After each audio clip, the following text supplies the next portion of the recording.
बंदी छोड़ सतगुरु रामपाल जी परमेश्वर जी की जय हो। परम पिता परमात्मा सारी सृष्टि के रचनहार कुल मालिक असंख्य ब्रह्मांडों के स्वामी जगत गुरु तीनों लोकों में प्रवेश करके सब पोषण ले राजा नाथों के नाथ देवों के देव महादेव सर्वेश्वर महेश्वर मृत्युंजय अजरो अमर आदि अनादि सनातनी प्रभु जगत पिता जगदीश्वर श्री श्री 1008 की उपाधि के वास्तविक अधिकारी अकाल मूरत शब्द स्वरूपी राम वासुदेव सर्वगतम ब्रह्म परम पूज्य प्रथम पूज्य परम संत परम पुरुष परम धनी परम दयालु सत्य कबीर हक्का कबीर अल्लाहु कबीर अल्लाहु अकबर बाखबर अल्लाह ताला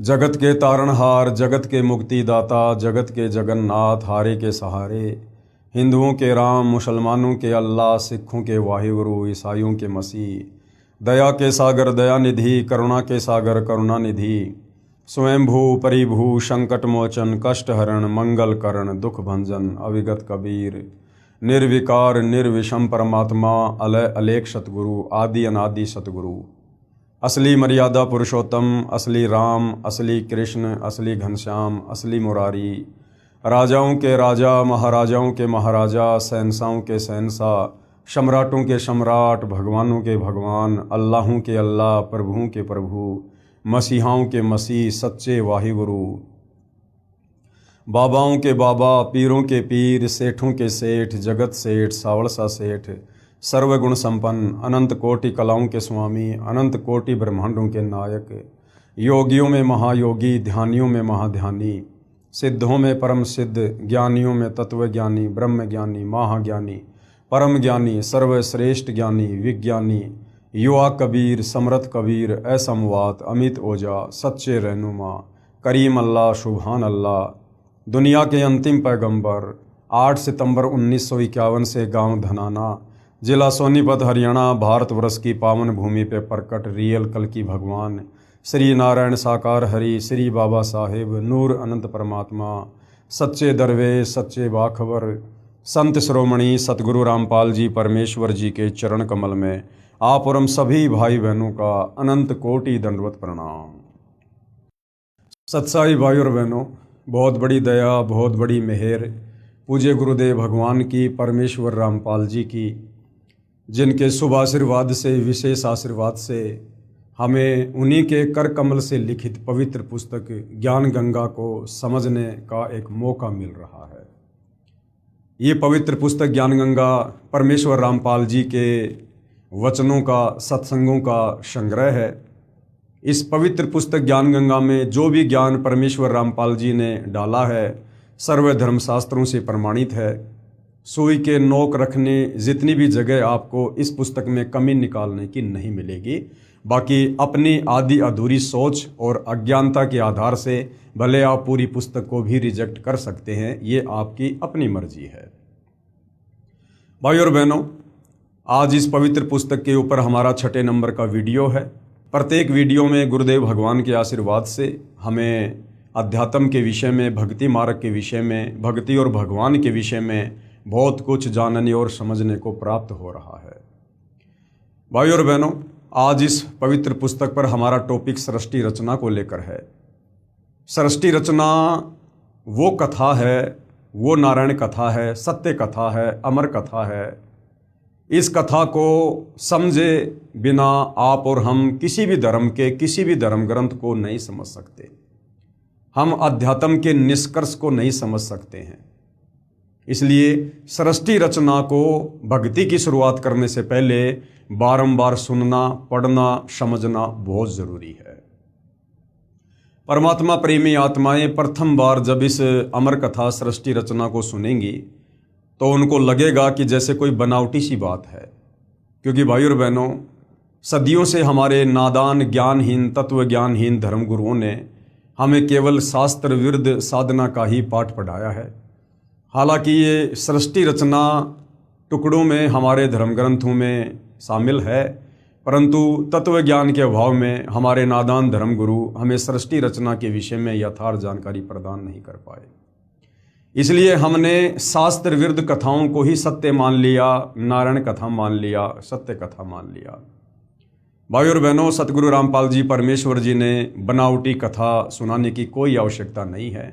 अगर इस पृथ्वी पर सत्य कथा होती, अगर सृष्टि रचना का यहाँ पर सबको ज्ञान होता, तो भाई और बहनों, इस परमपिता परमेश्वर को शतलोक से चलकर 8 सितंबर 1951 को गांव धनाना में प्रकट होकर फिर 17 फरवरी 1988 को आदरणीय गरीबदास जी के 12वें पंथ में प्रवेश करके फिर सन 1994 में अपने यथार्थ 13वें कबीर पंथ को शुरू करके ये यथार्थ अमर कथा सृष्टि रचना सुनाने की आवश्यकता नहीं पड़ती। लेकिन इस सृष्टि रचना को सुने बिना, समझे बिना हम भक्ति पर कभी दृढ़ होकर लग ही नहीं सकते, हम कभी अपनी आत्मा का कल्याण करवा ही नहीं सकते। जिस प्रकार किसी भी प्रकार के ताले को खोलने के लिए एक मास्टर की होती है, उसी प्रकार किसी भी धर्म के धर्म ग्रंथ को समझने के लिए, भक्ति मार्ग को समझने के लिए हमें सृष्टि रचना रूपी मास्टर की का प्रयोग करना ही पड़ेगा। तो भाई और बहनों, पूज्य गुरुदेव भगवान के आशीर्वाद से सर्व धर्मशास्त्रों से प्रमाणित सृष्टि रचना को हम समझने का प्रयास करेंगे।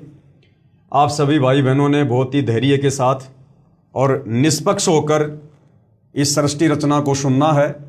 साथ में आपको सर्व धर्मशास्त्रों से जो प्रमाण हैं वो भी आपको दिए जाएंगे, आप जियों को दिखाए जाएंगे, ताकि आप जियों को विश्वास हो कि वास्तव में पूज्य गुरुदेव भगवान सतगुरु रामपाल जी ने जो ज्ञान हमें दिया है वो सर्व धर्मशास्त्रों से प्रमाणित ज्ञान है।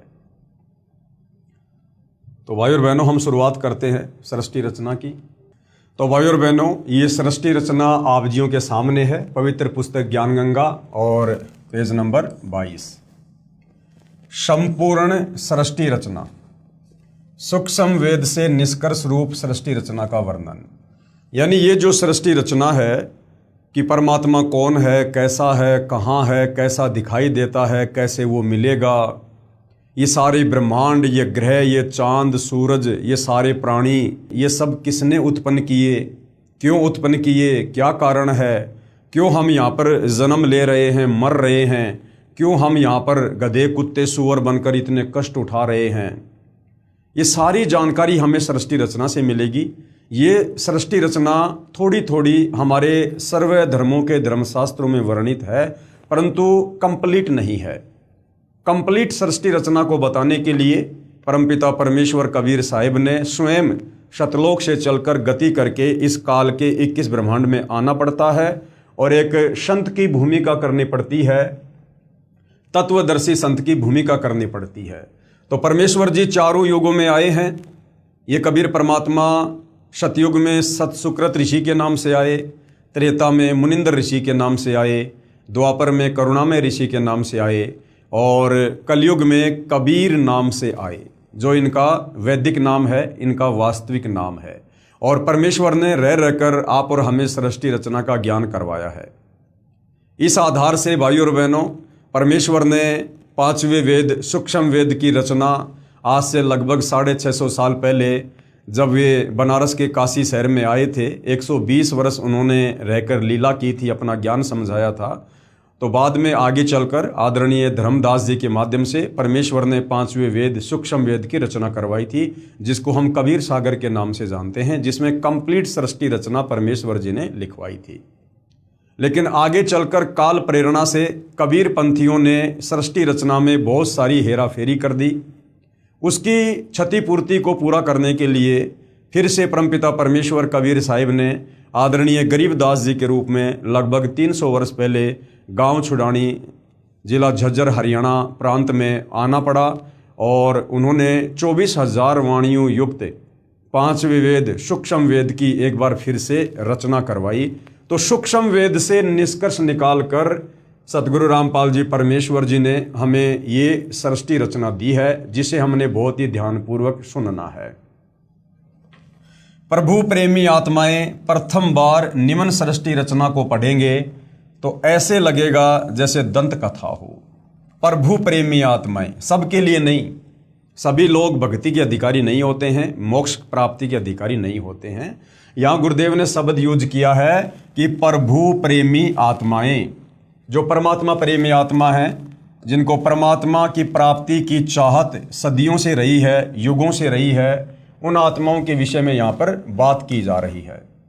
क्योंकि परमात्मा प्रेमी आत्माएं परमात्मा की तलाश में, परमात्मा की खोज में, मंदिर में, मस्जिद में, चर्च में, गुरुद्वारों में, साधु संतों के डेरों में, आश्रमों में भटकती ही रहती हैं। और वहाँ जाने के कारण उन्हें वो अमर कथा सुनने को नहीं मिलती है, वो सत्यनारायण कथा सुनने को नहीं मिलती है।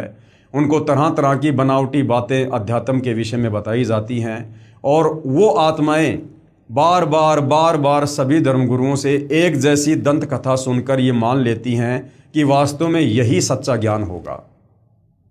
और जब परमपिता परमात्मा इस धरती पर तत्वदर्शी संत के रूप में प्रकट होकर जब वास्तविक सत्यनारायण कथा सुनाते हैं, सृष्टि रचना सुनाते हैं, तो उन आत्माओं के दिलो दिमाग में जो अज्ञान घर कर चुका होता है, उस अज्ञान आधार से फिर उन आत्माओं को लगता है कि ये जो सृष्टि रचना हमें अब सुनाई जा रही है, ये हमें बनावटी सी लग रही है, इसमें हमें कोई सच्चाई नहीं लग रही है, ये तो कोई दंत कथा जैसी लग रही है, क्योंकि आज से पहले हमने कभी इस कथा को किसी भी धर्मगुरु से नहीं सुना है।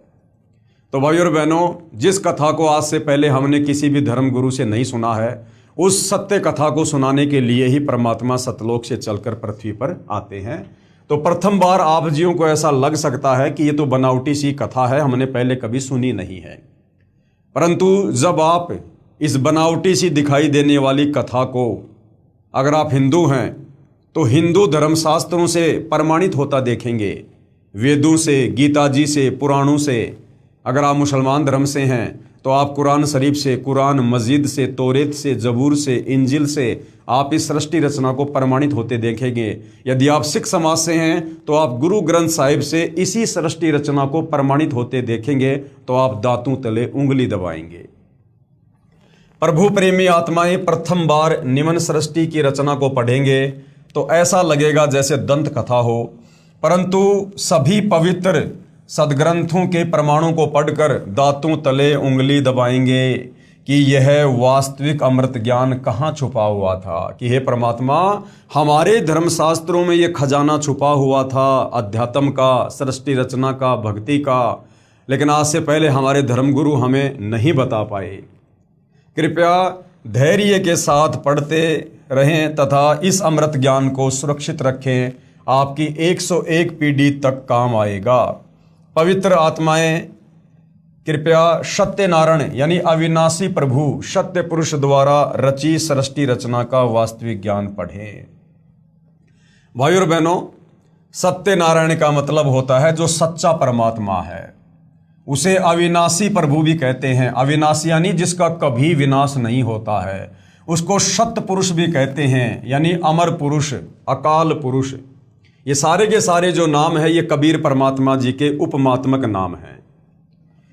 अब भाइयों और बहनों, सृष्टि रचना शुरू होती है और सृष्टि रचना की जो शुरुआत है उसमें आपने बहुत ही ध्यानपूर्वक आपने कुछ चीज़ों को समझना होगा। सबसे पहले सृष्टि रचना में आता है पूर्ण ब्रह्म। इस शब्द को याद रखना, ध्यान रखना, पूर्ण ब्रह्म। इस सृष्टि रचना में हमारे को विशेषकर 3 भगवानों के विषय में जानकारी मिलेगी। एक पूर्ण ब्रह्म के विषय में, एक पर ब्रह्म के विषय में और एक ब्रह्म के विषय में। सबसे पहले पूर्ण ब्रह्म यानी पूर्ण परमात्मा। इस सृष्टि रचना में सत्य पुरुष यानी कबीर भगवान, सतलोक का स्वामी वही कबीर भगवान, प्रभु भी उसी को कहते हैं, और अलख पुरुष अलख लोक का स्वामी, और अगम पुरुष अगम लोक का स्वामी, तथा अनामी पुरुष अनामी यानी अकय लोक का स्वामी। तो एक ही पूर्ण ब्रह्म है। यानी भाइयों और बहनों, जो कबीर परमात्मा हैं, जिनको पूर्ण ब्रह्म कहते हैं, सर्वप्रथम कबीर परमात्मा अनामी लोक में रहा करते थे। उसके बाद कबीर परमात्मा ने अपनी मर्जी से उन्होंने नीचे के 3 लोकों की ओर रचना की। कौन कौन से लोकों की रचना की?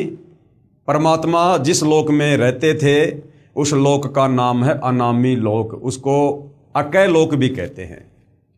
और उस अनामी लोक में रहने के चलते परमात्मा को अनामी पुरुष भी कहते हैं। पुरुष यानी भगवान। परमात्मा जब अनामी लोक में रहता है तो उनको अनामी पुरुष भी कहते हैं। अनामी लोक का दूसरा नाम है अकय लोक, तो परमात्मा को अकय पुरुष भी कहते हैं। उसके बाद परमात्मा ने नीचे के 3 लोक रचने का विचार किया। अनामी लोक से नीचे अगम लोक, और जब वही कबीर परमात्मा पूर्ण ब्रह्म अपना रूप रूपांतरण करके जब उस अगम लोक में आकर विराजमान होता है तो उनको अगम पुरुष भी कहते हैं। यानी अगम लोक में विराजमान होने के कारण उसी परब्रह्म को कबीर परमात्मा को अगम पुरुष की संज्ञा भी दी गई है, अगम पुरुष। अगम लोक से नीचे फिर परमात्मा ने रचा अलख लोक। उस अलख लोक में विराजमान होने के कारण कबीर परमात्मा को पूर्ण ब्रह्म को अलख पुरुष की संज्ञा दी गई है। अलख पुरुष यानी अलख लोक में रहने के कारण परमात्मा को अलख पुरुष कहा जाता है। उसके बाद परमात्मा ने नीचे का चौथा लोक रचा सत्यलोक, और सत्यलोक में विराजमान होने के कारण कबीर परमात्मा को सत्य पुरुष की संज्ञा दी गई है, सत्य पुरुष की। यानी परमात्मा एक ही है, कबीर भगवान। वही कबीर परमात्मा 4 लोकों की रचना करके और भिन्न भिन्न नाम से उन 4 लोकों में निवास करता है। अनामी लोक में अनामी पुरुष, अगम लोक में अगम पुरुष, अलख लोक में अलख पुरुष और सतलोक में सत्य पुरुष। ये 4 परमात्मा भिन्न भिन्न नहीं हैं, चारों एक ही हैं। वो कबीर भगवान अपने रूप रूपांतरण करके 4 लोकों में विराजमान होता है। तो आप जी भ्रमित मत हो जाना, ये जो पूरी जानकारी यहाँ तक जो दी गई है ये 4 लोकों की जानकारी है। उन 4 लोकों में ये कबीर परमात्मा, ये पूर्ण ब्रह्म खुद ही अलग अलग नाम से विराजमान होता है। इस सृष्टि रचना में सत्य पुरुष यानी सतलोक का स्वामी प्रभु और अलख पुरुष यानी अलख लोक का स्वामी और अगम पुरुष यानी अगम लोक का स्वामी तथा अनामी पुरुष यानी अनामी जिसका दूसरा नाम है अकय लोक का स्वामी, तो एक ही पूर्ण ब्रह्म है यानी कबीर परमात्मा। वास्तव में अविनाशी प्रभु है, यानी जो कबीर परमात्मा है, जो पूर्ण ब्रह्म है, वो अविनाशी है, उसको मारने में कोई भी सक्षम नहीं है। जो भिन्न भिन्न रूप धारण करके अपने 4 लोकों में रहता है, जिसके अंतर्गत असंख्य ब्रह्मांड आते हैं। तो सबसे पहले हो गया पूर्ण ब्रह्म। ये याद रखना है भाई और बहनों हमने, क्योंकि हम सृष्टि रचना को समझ रहे हैं, हमने बहुत ही ध्यानपूर्वक सृष्टि रचना को समझना है। तो सबसे पहले पूर्ण ब्रह्म यानी कबीर परमात्मा जी जो ऊपर के 4 लोक रच के 4 लोकों में खुद ही विराजमान रहते हैं। उसके बाद दूसरे नंबर का भगवान है परब्रह्म। परब्रह्म ये 7 संग ब्रह्मांड का स्वामी है, जिसका गीता अध्याय 15 श्लोक नंबर 16 में जिक्र है। ये वो परब्रह्म है जिसके 7 संग ब्रह्मांड हैं। परब्रह्म यह केवल 7 संख ब्रह्मांड का स्वामी यानी प्रभु है, मालिक है, भगवान है। यह अक्षर पुरुष भी कहलाता है। गीता अध्याय 15 श्लोक नंबर 16 में जिन 2 भगवानों का जिक्र है, क्षर पुरुष और अक्षर पुरुष, तो ये वो अक्षर पुरुष है, 7 संग ब्रह्मांड का स्वामी। परंतु यह तथा इसके ब्रह्मांड भी वास्तव में अविनाशी नहीं है। परंतु ये वास्तव में अविनाशी नहीं है, इसका भी जन्म और मृत्यु होती है। इसके 7 संग ब्रह्मांड भी उत्पत्ति और प्रलय में आते हैं। उसके बाद तीसरे नंबर का जो भगवान है वो है ब्रह्म। तीसरे नंबर का भगवान कौन है? ये ब्रह्म। ये है भाइयों और बहनों काल। इस ब्रह्म को काल भी कहते हैं। ये ब्रह्मा विष्णु महेश का पिता है, ये दुर्गा का पति है, और महाभारत के युद्ध में गीता जी का ज्ञान श्री कृष्ण जी के शरीर में प्रवेश करके इसी ब्रह्म ने दिया था। ये केवल 21 ब्रह्मांड का स्वामी है। इस ब्रह्म के पास, काल के पास केवल 21 ब्रह्मांड हैं। इसे क्षर पुरुष यानी ज्योति निरंजन तथा काल आदि उपमा से जाना जाता है। तथा इसके सर्व ब्रह्मांड नाशवान है। अर्थात 21 ब्रह्मांड भी उत्पत्ति और प्रलय में हैं। ये काल, ये क्षर पुरुष, ये भी जन्म और मरण में है। तो विशेषकर भाइयों और बहनों, यदि हमने सृष्टि रचना को समझना है तो हमने इन 3 भगवानों के विषय में पूरी जानकारी होनी चाहिए। सबसे पहले पूर्ण ब्रह्म यानी कबीर परमात्मा, दूसरे नंबर पर परब्रह्म यानी अक्षर पुरुष, और तीसरे नंबर पर ब्रह्म यानी ये काल क्षर पुरुष। उपरोक्त तीनों पुरुषों यानी भगवानों, प्रभुओं का प्रमाण पवित्र श्रीमद् भगवद गीता अध्याय 15 श्लोक नंबर 16 और 17 में भी है। इन तीनों भगवानों का जिक्र गीता जी अध्याय 15 श्लोक नंबर 16 और 17 में स्पष्ट है, आपको आगे दिखाएंगे। फिर ये चौथे नंबर का जो भगवान है, चौथे नंबर का ये है ब्रह्मा। चौथे नंबर का क्या है? ब्रह्मा। ये ब्रह्मा कौन है? ये इस ब्रह्म का बड़ा बेटा है, इस काल का बड़ा बेटा है। इस ब्रह्म यानी काल के 3 पुत्र हैं, ब्रह्मा विष्णु महेश। तो इस ब्रह्म का जो बड़ा बेटा है वो है ब्रह्मा। ब्रह्मा इसी ब्रह्म यानी काल का ज्येष्ठ यानी बड़ा पुत्र है, विष्णु बीच वाला पुत्र है, तथा शिव अंतिम तीसरा पुत्र है। ये तीनों इस ब्रह्म के यानी काल के पुत्र केवल एक ब्रह्मांड में एक विभाग के स्वामी अर्थात भगवान है, तथा नाशवान है। अर्थात ब्रह्मा विष्णु महेश भी नाशवान है, जन्म और मृत्यु में है। विस्तृत जानकारी के लिए कृपया पढ़ें निम्नलिखित सृष्टि रचना। तो भाइयों और बहनों, ये 4 चीजें हमने याद रखनी है, ध्यान रखनी है अगर सृष्टि रचना को समझना है तो। सबसे पहले पूर्ण ब्रह्म, फिर परब्रह्म, फिर ब्रह्म, और चौथा इस ब्रह्म का जो बेटा है ये है ब्रह्मा। अब भाइयों और बहनों, हम सृष्टि रचना को विस्तार से समझेंगे। कबीर देव, सीधा सीधा हम कहते हैं कबीर परमेश्वर। वेदों में परमेश्वर को क्या कहा है? कबीर देव, जिसको हम कबीर भगवान, कबीर साहिब कहते हैं। तो कबीर देव ने सूक्ष्म वेद अर्थात 5वां वेद अर्थात कबीर वाणी में अपने द्वारा रची सृष्टि का ज्ञान स्वयं ही बताया है, जो निम्नलिखित है। सर्वप्रथम केवल एक स्थान अनामी यानी अनामय लोक था। सबसे पहले क्या था? केवल एक स्थान था, एक ही जगह थी, एक ही धाम था, अनामी लोक, जिसको अनामय लोक भी कहते हैं, जिसको अकय लोक भी कहते हैं। कबीर परमात्मा जी वहीं रहा करते थे। सर्वप्रथम केवल एक स्थान अनामी अनामय लोक था। ना ये क्षर पुरुष था, ना ये अक्षर पुरुष था, ना ये काल था, ना काल के तीनों बेटे थे, ना ये 21 ब्रह्मांड था, ना ये चांद सितारे थे, ना ये परब्रह्म था, ना धर्मराज था, ना दुर्गा थी, कुछ नहीं था। ना सतलोक था, कुछ नहीं था। सबसे पहले केवल एक ही लोक था, जिसको अनामी यानी जिसको अनामी लोक कहो, चाहे अनामय कहो, चाहे जिसको अकय लोक कहो, जिसे अकय लोक भी कहा जाता है। अकय का मतलब है जिसके विषय में पहले कभी किसी ने ना सुना हो, अकय लोक। पूर्ण परमात्मा उस अनामी लोक में अकेला रहता था। पूर्ण परमात्मा कौन? कबीर भगवान। पूर्ण ब्रह्म उस अनामी लोक में अकेला रहता था। उस परमात्मा का वास्तविक नाम कबीर देव अर्थात कबीर परमेश्वर है। सभी आत्माएं उस पूर्ण धनी के शरीर में समाई हुई थी।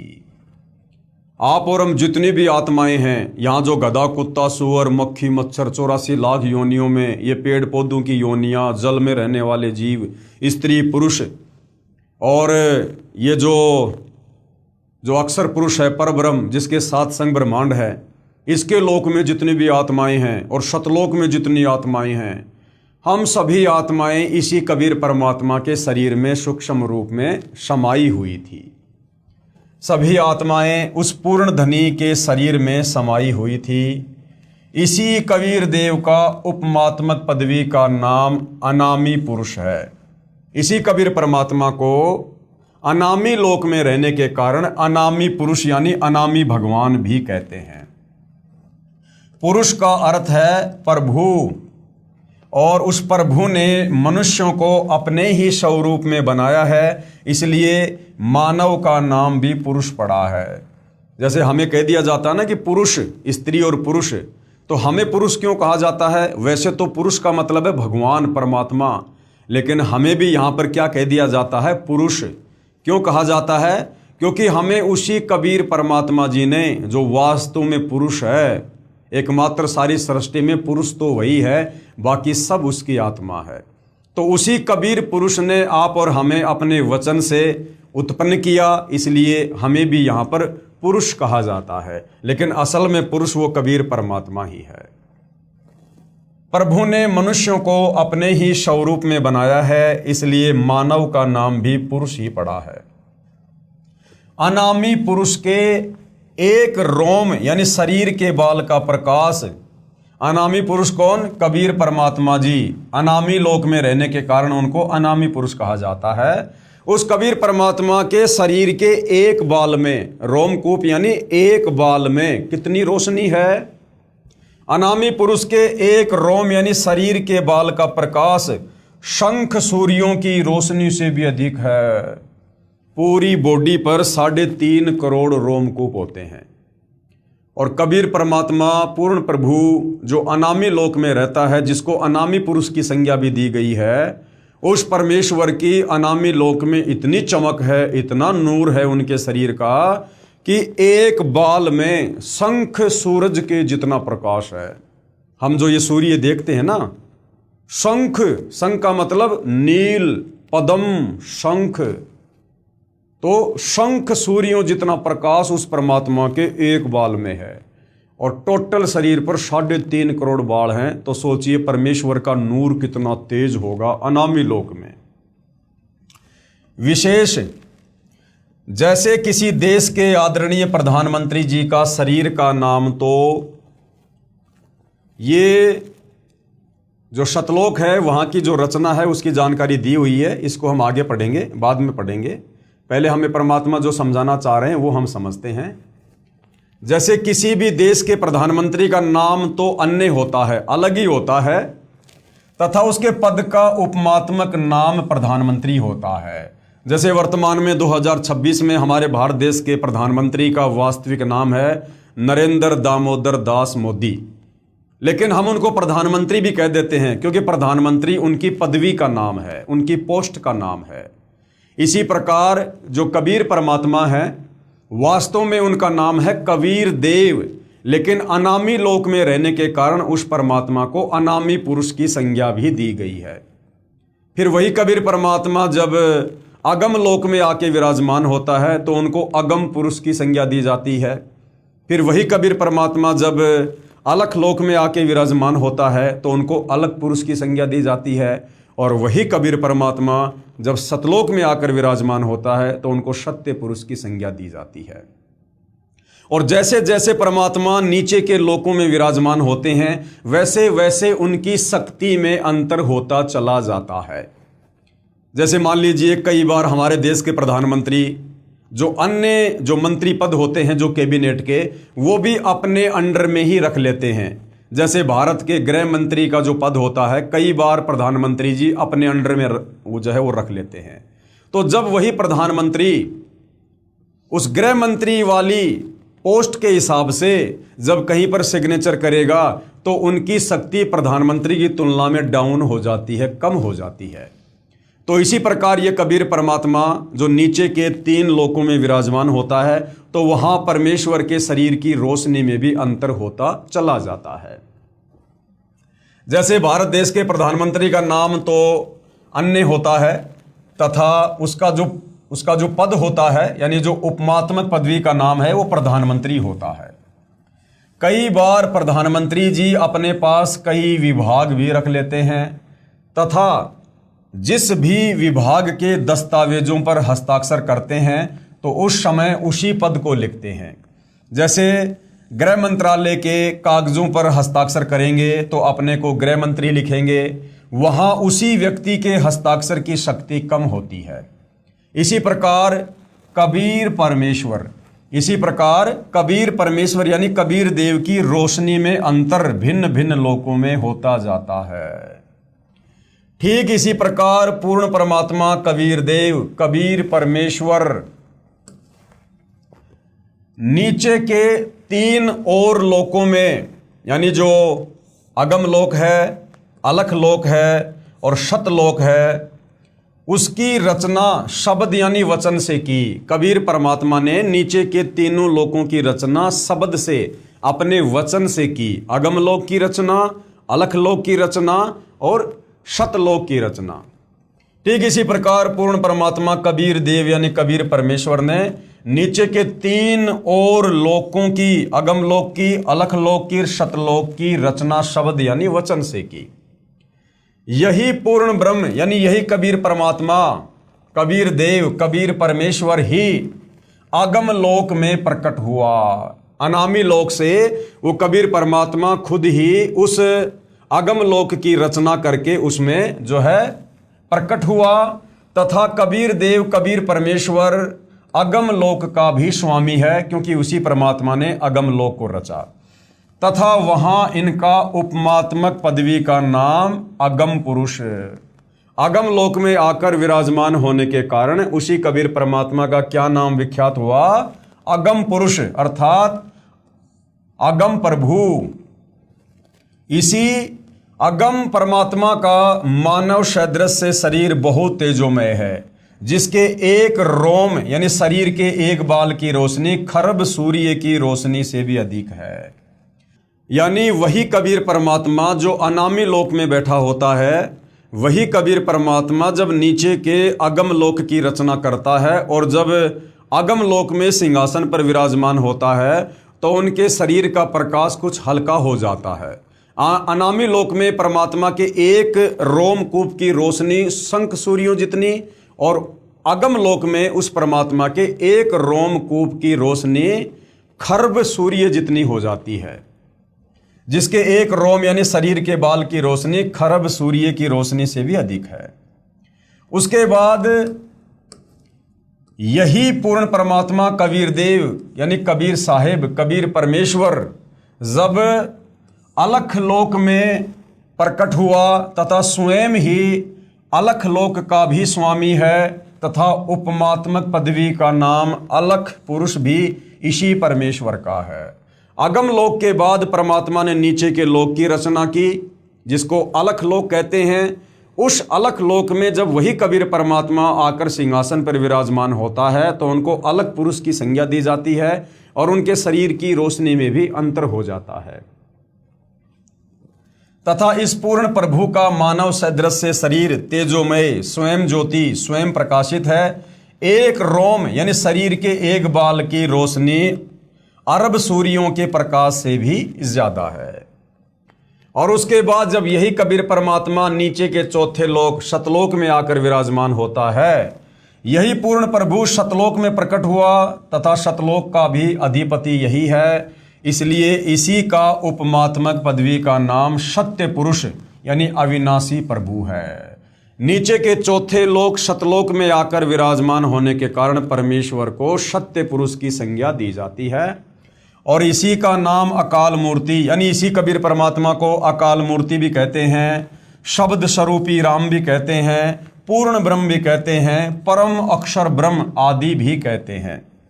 इसी सत्य पुरुष यानी कबीर देव, कबीर प्रभु का मानव सदृश से शरीर तेजोमय है, जिसके एक रोम यानी एक शरीर के बाल का प्रकाश करोड़ सूर्यों तथा इतने ही चंद्रमाओं के प्रकाश से भी अधिक है। इस कबीर देव यानी कबीर प्रभु ने सत्य पुरुष रूप में प्रकट होकर कहाँ? शतलोक में उसी कबीर परमात्मा ने सत्य पुरुष रूप में प्रकट होकर शतलोक में विराजमान होकर प्रथम शतलोक में अन्य रचना की। सबसे पहले परमात्मा ने शतलोक में सृष्टि की रचना की शुरुआत की। एक शब्द यानी एक वचन से 16 द्वीपों की रचना की। उस शतलोक की धरती पर परमात्मा ने एक वचन उच्चारण करके 16 द्वीप बना दिए, 16 जगह बना दी। फिर 16 शब्दों से 16 पुत्रों की उत्पत्ति की। फिर परमात्मा ने 16 शब्द उच्चारण किए और 16 शब्दों से परमात्मा ने अपने 16 पुत्रों की उत्पत्ति की और अपने 16 पुत्रों को एक एक द्वीप दे दिया। यानी एक शब्द वचन से 16 द्वीपों की रचना की, फिर 16 शब्दों से 16 पुत्रों की उत्पत्ति की, फिर एक मानसरोवर की रचना की जिसमें अमृत भरा। अमृत यानी जैसे हम यहाँ कहते हैं ना मीठा पानी, ऐसे वहां पर परमात्मा ने अमृत भर दिया उस मानसरोवर में। 16 पुत्रों के नाम हैं कूरम, ज्ञानी, विवेक, तेज, सहज, संतोष, श्रुति, आनंद, क्षमा, निष्काम, जलरंगी, अचिंत, प्रेम, दयाल, धैर्य और योग संतायन, जिन्हें योग जीत भी कहा जाता है। योग जीत भी इन्हीं का नाम है। तो परमेश्वर ने 16 शब्दों से फिर 16 पुत्रों की उत्पत्ति की और सभी पुत्रों को एक एक द्वीप दे दिया। सत्य पुरुष यानी कबीर देव ने अपने पुत्र अचिंत को, अचिंत जो कि 12वें नंबर का सत्य पुरुष कबीर भगवान का बेटा है, सत्य पुरुष कबीर देव ने अपने पुत्र अचिंत को सत्यलोक की अन्य रचना का भार सौंपा कि भाई अचिंत अब तू आगे सतलोक में सृष्टि की रचना कर, तथा शक्ति प्रदान कर दी। अचिंत ने अक्षर पुरुष यानी पर ब्रह्म की शब्द से उत्पत्ति की। अचिंत ने क्या किया? जो शक्ति परमात्मा ने दी थी उस शब्द शक्ति से अचिंत ने सृष्टि रचना में सहयोग के लिए एक आत्मा उत्पन्न की, जिसको क्या कहा जाता है? पर ब्रह्म। पर ब्रह्म कहो या अक्षर पुरुष कहो, जो गीता अध्याय 15 श्लोक नंबर 16 में अक्षर पुरुष कहा गया है, ये वही अक्षर पुरुष है जिसको पर ब्रह्म भी कहते हैं। अचिंत ने अक्षर पुरुष यानी पर ब्रह्म की शब्द से उत्पत्ति की तथा कहा कि मेरी मदद करना। अक्षर पुरुष नहाने के लिए स्नान करने मानसरोवर पर चला गया, वहां आनंद आया तथा सो गया, लंबे समय तक बाहर नहीं आया। तब अचिंत की प्रार्थना पर अक्षर पुरुष को नींद से जगाने के लिए कबीर देव, कबीर परमेश्वर ने उसी मानसरोवर से कुछ अमृत जल लेकर एक अंडा बनाया तथा उस अंडे में एक आत्मा प्रवेश की तथा अंडे को मानसरोवर के अमृत जल में छोड़ा। जब काफी समय बीत गया तो कबीर परमात्मा जी ने अचिंत से कहा कि भाई अचिंत, आप सृष्टि रचना क्यों नहीं रच रहे? तो अचिंत ने कहा कि भगवान, मैंने एक आत्मा उत्पन्न की थी अक्षर पुरुष को, पर ब्रह्म को सहयोगी के लिए, लेकिन वो तो मानसरोवर में जाकर सो गया और वो तो वहां से उठ नहीं पा रहा है। हे परमात्मा, आप उसे निंद्रा से उठाइए। तो कबीर परमात्मा जी ने उसी मानसरोवर से थोड़ा सा जल अपने हाथ में लिया, अपनी वचन शक्ति से एक अंडा बनाया, उस अंडे में एक आत्मा प्रवेश की, उस आत्मा को उस मानसरोवर के जल में छोड़ दिया। अंडे की गड़गड़ाहट से अक्षर पुरुष की निंद्रा भंग हो गई। जब वो अंडा मानसरोवर के अंदर छोड़ा गया तो अंडे की गड़गड़ाहट की आवाज से अक्षर पुरुष यानी परब्रह्म की निंद्रा भंग हो गई। उसने अंडे को क्रोध से देखा, जिस कारण से अंडे के 2 भाग हो गए, यानी अंडा फूट गया। उसमें से ज्योति निरंजन, जिसको क्षर पुरुष भी कहते हैं, वो निकला, जो आगे चलकर काल कहलाया। उस अंडे में से कौन आत्मा निकली? क्षर पुरुष, जिसको आगे चलकर काल की संज्ञा दी गई है। यही ब्रह्मा विष्णु महेश का पिता, दुर्गा का पति, 21 ब्रह्मांड का नकली भगवान, जिसके जाल में आप और हम सभी फंसे पड़े हैं, इसकी उसी अंडे से उत्पत्ति कबीर भगवान ने सतलोक में की थी। उसमें से ज्योति निरंजन क्षर पुरुष निकला, जो आगे चलकर काल कहलाया। इसका वास्तविक नाम कैल है, कैल, और साधारण भाषा में हम इसको काल कह देते हैं। तब सत्य पुरुष यानी कबीर देव ने आकाशवाणी की कि आप दोनों बाहर आ जाओ, कि भाई क्षर पुरुष और अक्षर पुरुष आप दोनों बाहर आ जाओ तथा अचिंत के द्वीप में रहो। और उनको क्या आज्ञा दे दी कि तुम दोनों, काल और ये परब्रह्म, क्षर पुरुष और अक्षर पुरुष, तुम दोनों अचिंत के लोक में रहो, तुम तीनों एक साथ रहो। आज्ञा पाकर अक्षर पुरुष तथा क्षर पुरुष यानी काल दोनों अचिंत के द्वीप में रहने लगे। बच्चों की नालायकी उन्हीं को दिखाई कि कहीं फिर प्रभुता की तड़फ ना बन जाए, क्योंकि भाई और बहनों, जीव जीव ही होता है और परमात्मा परमात्मा ही होता है। जीव चाहे परमात्मा के 16 पुत्र क्यों ना है, वो भी जीव कैटेगरी में है। तो परमेश्वर ने पहले ही सृष्टि रचना का भार अपने पुत्र अचिंत को सौंपकर और उसकी असमर्थता शतलोक में अपने सभी उन पुत्रों को दिखाकर ये साबित कर दिया कि आगे तुम मेरे द्वारा की गई किसी भी रचना में टांग मत अड़ाना। जो काम परमात्मा कर सकता है वो जीव नहीं कर सकता है। बच्चों की नालायकी उन्हीं को दिखाई कि कहीं फिर प्रभुता की तरफ ना बन जाए, क्योंकि समर्थ बिन कार्य सफल नहीं होता। फिर पूर्ण धनी कबीर देव ने सर्व रचना स्वयं की। उसके बाद परमात्मा ने सतलोक में जो भी रचना करनी थी वो उन्होंने स्वयं अपनी वचन शक्ति से की। अपनी शब्द शक्ति से एक राजेश्वरी, जिसको राष्ट्री भी कहते हैं, शक्ति उत्पन्न की, जिससे सभी ब्रह्मांडों को स्थापित किया।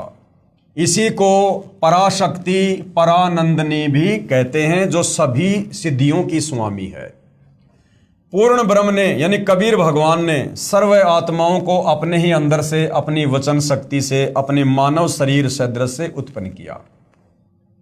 उसके बाद कबीर देव जी ने हम सभी आत्माओं को, जितने भी आत्माएं ब्रह्मांडों में हैं, काल के ब्रह्मांड में, अक्षर पुरुष के ब्रह्मांड में, शतलोक में, सभी आत्माओं को परमात्मा ने अपने शरीर से अपनी वचन शक्ति से उत्पन्न किया और अपने जैसे मानव सदृश से रूप में उत्पन्न किया। प्रत्येक हंस आत्मा का परमात्मा जैसा ही शरीर रचा, जिसका तेज 16 सूर्यों जैसा मानव सदृश से है। और प्रत्येक आत्मा के शरीर का जो तेज था, जो रोशनी थी, वो 16 सूर्यों जितना था। जैसे सूरज है यहाँ पर, ऐसे ऐसे 16 सूर्यों जितना तेज सतलोक में प्रत्येक आत्मा के शरीर का है। परंतु परमेश्वर के शरीर के एक रोमकूप का प्रकाश करोड़ों सूर्यों से भी ज्यादा है। लेकिन कबीर परमात्मा के शरीर का प्रकाश, आप और हम हंस आत्माएं जो सतलोक में थी, उनके शरीर के प्रकाश से कोई असंख्य गुना ज्यादा प्रकाश है। बहुत समय उपरांत क्षर पुरुष यानी जो काल ज्योति निरंजन, जिसको परमात्मा ने अंडे में प्रवेश करके और अक्षर पुरुष को जगाने के लिए मानसरोवर के जल में छोड़ा था, जिसको क्षर पुरुष की संज्ञा दी गई है, जिसको काल भी कहा जाता है। तो काफी समय उपरांत उस क्षर पुरुष, उस काल के मन में एक खरपतवार आई। क्या खरपतवार आई? काफी समय उपरांत क्षर पुरुष यानी ज्योति निरंजन ने सोचा कि हम तीनों, कौन? अचिंत और अक्षर पुरुष और वे क्षर पुरुष, एक ही द्वीप में रह रहे हैं। कि हम 3 भाई तो एक ही द्वीप में रह रहे हैं और हमारे बाकी जो 15 भाई हैं वो अलग अलग द्वीप में रह रहे हैं, तथा अन्य एक एक द्वीप में रह रहे हैं। मैं भी साधना यानी भक्ति करके अलग द्वीप प्राप्त करूंगा। उसने ऐसा विचार करके एक पैर पर खड़ा होकर 70 युग तक तप किया। हालांकि भाई और बहनों, सतलोक में समय नहीं है, लेकिन यहां जितना समय एक युग बीतने में लगता है, जैसे यहां पर जो चारों युगों का समय है वो 43,20,000 वर्ष का समय है। सतयुग, त्रेता, द्वापर, कलयुग, चारों युगों का कुल समय है 43,20,000 वर्ष। ऐसे ऐसे 70 युग तक, इतने समय तक उस काल ने, ज्योति निरंजन ने, क्षर पुरुष ने सतलोक में अलग से भूमि प्राप्त करने के लिए, जगह प्राप्त करने के लिए उसने एक पैर पर खड़ा होकर तप करना शुरू कर दिया। अब आगे गुरुदेव भगवान क्या समझा रहे हैं? आत्माएं काल के जाल में कैसे फंसी। फिर सतलोक में परमात्मा ने जो असंख्य आत्माएं अपने शरीर से, अपने वचन से उत्पन्न की थी, वो आत्माएं फिर इस काल के जाल में, इस क्षर पुरुष के जाल में, इस ज्योति निरंजन के जाल में कैसे फंसी और कैसे हम यहां अपने कर्म फोड़ने के लिए आ गए। आत्माएं काल के जाल में कैसे फंसी? विशेष जब ब्रह्म यानी ये काल, जिसको ब्रह्म भी कहते हैं, ज्योति निरंजन भी कहते हैं, जब ये सतलोक में तप कर रहा था, हम सभी आत्माएं जो आज ज्योति निरंजन के 21 ब्रह्मांड में रहते हैं, इसकी साधना पर आसक्त हो गए। ये जो एक पैर पे खड़ा होकर तप कर रहा था, तो हम सभी आत्माएं इसके ऊपर आसक्त हो गए। तथा हृदय से इसे चाहने लगे, अपने सुखदायी प्रभु सत्य पुरुष से विमुख हो गए। यानी कबीर परमात्मा से आस्था हटा ली और हमारी आस्था इस काल में लग गई जो ये तप कर रहा था, जिस कारण से पतिव्रता पद से गिर गए। पूर्ण प्रभु ने यानी कबीर परमात्मा जी ने बार बार सावधान करने पर भी हमारी आसक्ति इच्छर पुरुष यानी काल से नहीं हटी। यही प्रभाव आज भी काल सृष्टि में विद्यमान है। जैसे नौजवान बच्चे फिल्म स्टारों यानी अभिनेताओं तथा अभिनेत्रियों की बनावटी अदाओं तथा अपने रोजगार मकसद से कर रहे भूमिका पर अति आसक्त हो जाते हैं, रोकने से भी नहीं रुकते।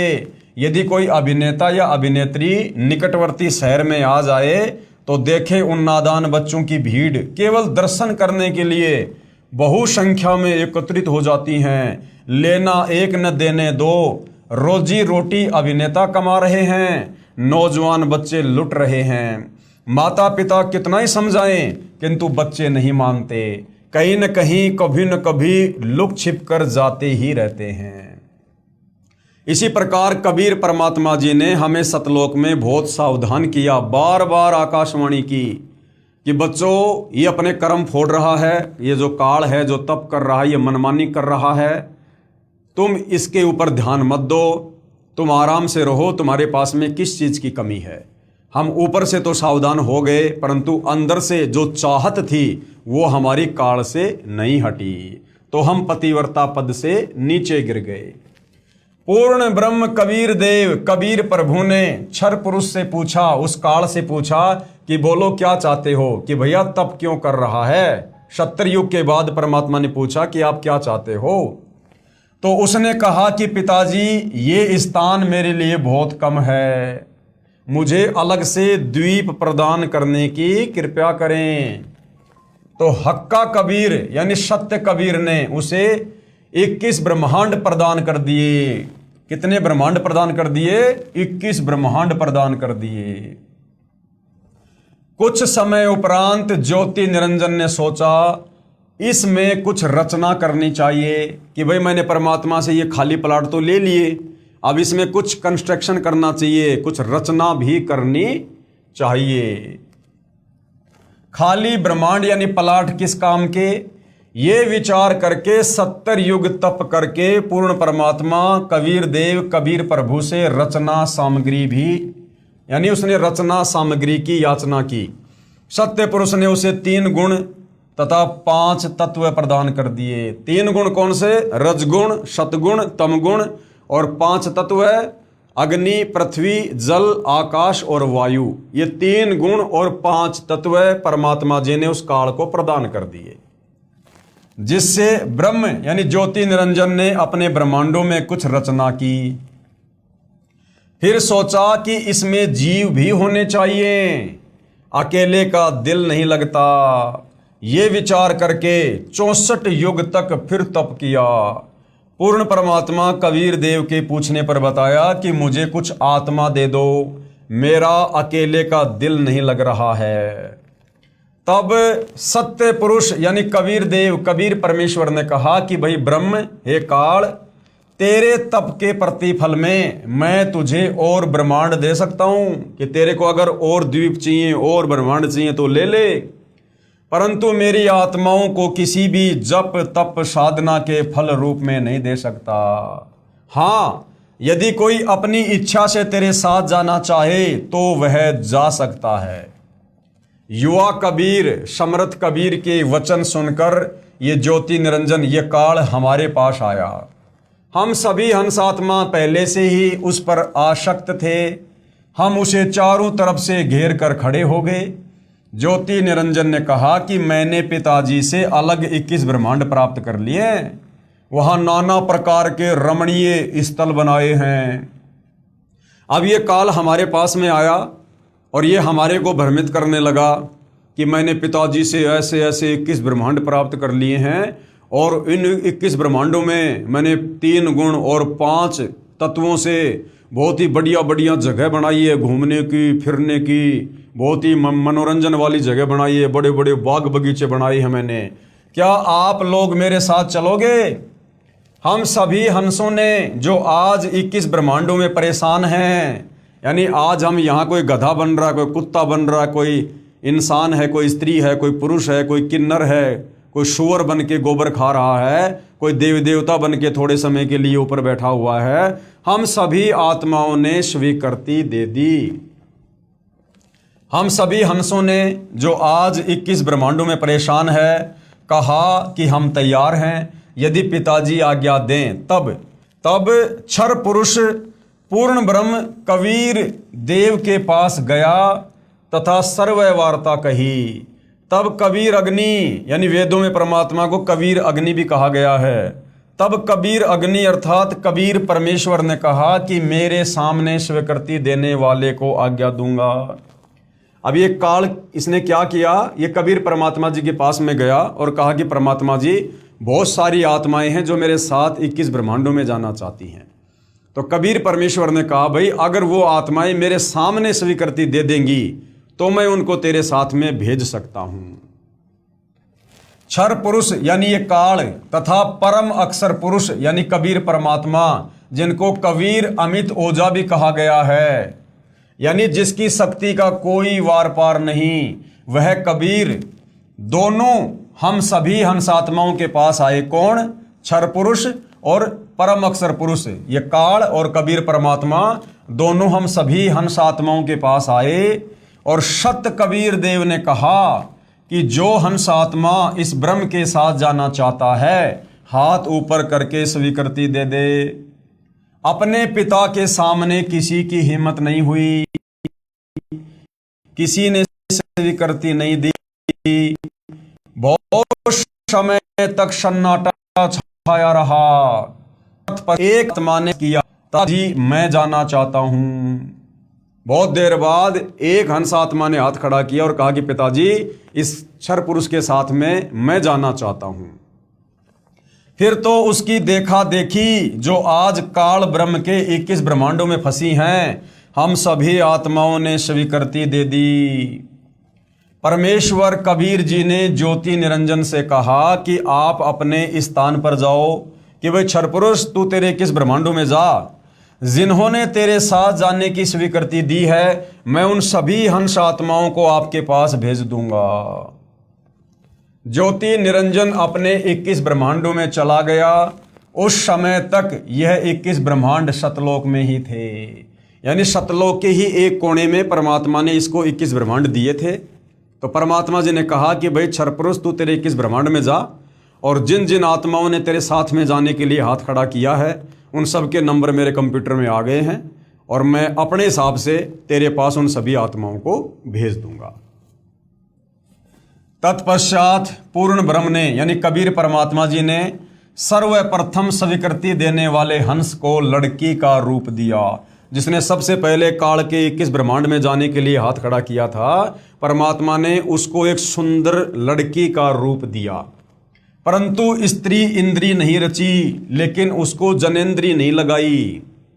तथा सर्व आत्माओं को जिन्होंने ज्योति निरंजन यानी ब्रह्म के साथ जाने की सहमति दी थी, उस लड़की के शरीर में प्रवेश कर दिया। सूक्ष्म रूप में परमात्मा ने बाकी सभी आत्माओं को जिन्होंने हाथ खड़े किए थे, उस प्रथम हाथ खड़ा करने वाले हंस के, जिसको परमात्मा ने लड़की का रूप बना दिया था, उसके अंदर प्रवेश कर दिया, उस लड़की के शरीर में प्रवेश कर दिया। तथा उसका नाम आस्ट्रा, उसका नाम क्या रखा परमात्मा ने? जिसने सबसे पहले हाथ खड़ा किया था, जिसका परमात्मा ने सुंदर लड़की का रूप बनाया, उसका नाम आस्ट्रा यानी आदि माया, जिसको प्रकृति देवी भी कहते हैं गीता जी में, जिसको हम दुर्गा देवी कहते हैं। दुर्गा शेरा वाली, इस शेरा वाली दुर्गा ने सबसे पहले सतलोक में हाथ खड़ा किया था। दुर्गा ये आगे जाके कहलाई है। सतलोक में केवल ही एक ये हंस आत्मा था, जिसका परमात्मा ने आगे चलकर लड़की का रूप बनाया, और फिर आगे चलकर इसका नाम दुर्गा पड़ा।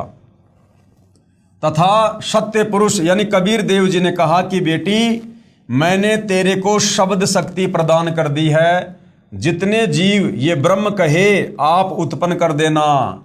पूर्ण ब्रह्म कबीर देव यानी कबीर साहेब अपने पुत्र सहजदास के द्वारा प्रकृति को क्षर पुरुष के पास भिजवा दिया, और कबीर परमात्मा जी ने क्या किया, अपने पुत्र सहज दास के माध्यम से उस दुर्गा को, जिसको युवा लड़की का रूप दिया था, उस ज्योति निरंजन काल ब्रह्म के पास 21 ब्रह्मांड में भेज दिया कि भाई सहजदास अपनी बहन को क्षर पुरुष के पास में छोड़ के आ जा और उसको कह देना कि पिताजी ने सभी आत्माओं को इसके शरीर में डाल दिया है सूक्ष्म रूप में, और तू जितनी आत्मा कहेगा ये अपनी वचन शक्ति से अपने शब्द से उत्पन्न कर देगी युवा शरीर में लड़का या लड़की।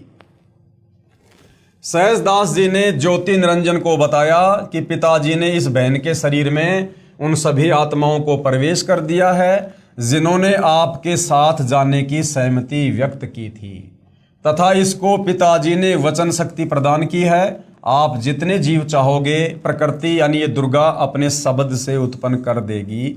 ये कहकर सहजदास वापस अपने द्वीप में आ गया। अब आगे क्या होता है भाई और बहनों, फिर बात कहाँ बिगड़ती है, क्यों परमात्मा ने फिर इस क्षर पुरुष को और इस दुर्गा को हम सभी आत्माओं सहित शतलोक से 16 शंख कोश की दूरी पर यहाँ 21 ब्रह्मांड में भेज दिया। अब युवा होने के कारण लड़की का रंग रूप निखरा हुआ था। ब्रह्म यानी काल के अंदर विषय वासना उत्पन्न हो गई तथा प्रकृति देवी के साथ अभद्र गतिविधि प्रारंभ की, यानी छेड़छाड़ करने लगा। तब दुर्गा ने कहा कि ज्योति निरंजन, मेरे पास पिताजी की प्रदान की हुई शब्द शक्ति है। आप जितने प्राणी कहोगे मैं वचन से उत्पन्न कर दूंगी। आप मैथुन परंपरा शुरू मत करो। आप भी उसी परमात्मा के शब्द से अंडे से उत्पन्न हुए हो तथा मैं भी उसी परमात्मा के वचन से ही बाद में उत्पन्न हुई हूं। आप मेरे बड़े भाई हो, बहन भाई का ये योग महापाप का कारण बनेगा। परंतु ज्योति निरंजन ने प्रकृति देवी की एक भी प्रार्थना नहीं सुनी तथा अपनी शब्द शक्ति द्वारा नाखूनों से स्त्री इंद्री यानी भग प्रकृति को लगा दी तथा बलात्कार करने की ठानी। उसी समय दुर्गा ने अपनी इज्जत रक्षा के लिए कोई और चारा ना देख सूक्ष्म रूप बनाया तथा ज्योति निरंजन के खुले मुख के द्वारा पेट में प्रवेश करके पूर्ण ब्रह्म कबीर देव से अपनी रक्षा के लिए याचना की। जब काल विषय वासनाओं के अंतर्गत आ गया और उसने गलत गतिविधि करनी शुरू कर दी दुर्गा के रूप रंग को देखकर, तो दुर्गा ने कहा कि भैया हम आपस में भाई बहन हैं, हम एक ही परमात्मा के वचन से उत्पन्न हैं और भाई बहन का ये शारीरिक मिलन ये महापाप होता है। लेकिन वो कहाँ सुनने वाला था। और जैसे ही उसने आलिंगन करने के लिए, चुंबन के लिए अपना मुंह खोला, उसी समय दुर्गा ने अपनी यानी जो परमात्मा ने उसको जो वचन शक्ति दी थी, जो सिद्धियाँ उसको दी थी, उसने सूक्ष्म रूप बनाया और सूक्ष्म रूप बनाकर उस ज्योति निरंजन के मुख के माध्यम से उसके पेट में प्रवेश कर गई और वहाँ बैठकर उसने अपने पिताजी कबीर भगवान से अपनी इज्जत रक्षा की प्रार्थना की। उसी समय कबीर देव अपने पुत्र योग संताइन अर्थात जोगजीत का रूप बनाकर वहां प्रकट हुए तथा उस कन्या को यानी उस दुर्गा को ब्रह्म के पेट से बाहर निकाला तथा कहा कि ज्योति निरंजन, आज से तेरा नाम काल होगा। उस दिन से इस क्षर पुरुष का नाम परमात्मा ने क्या रख दिया?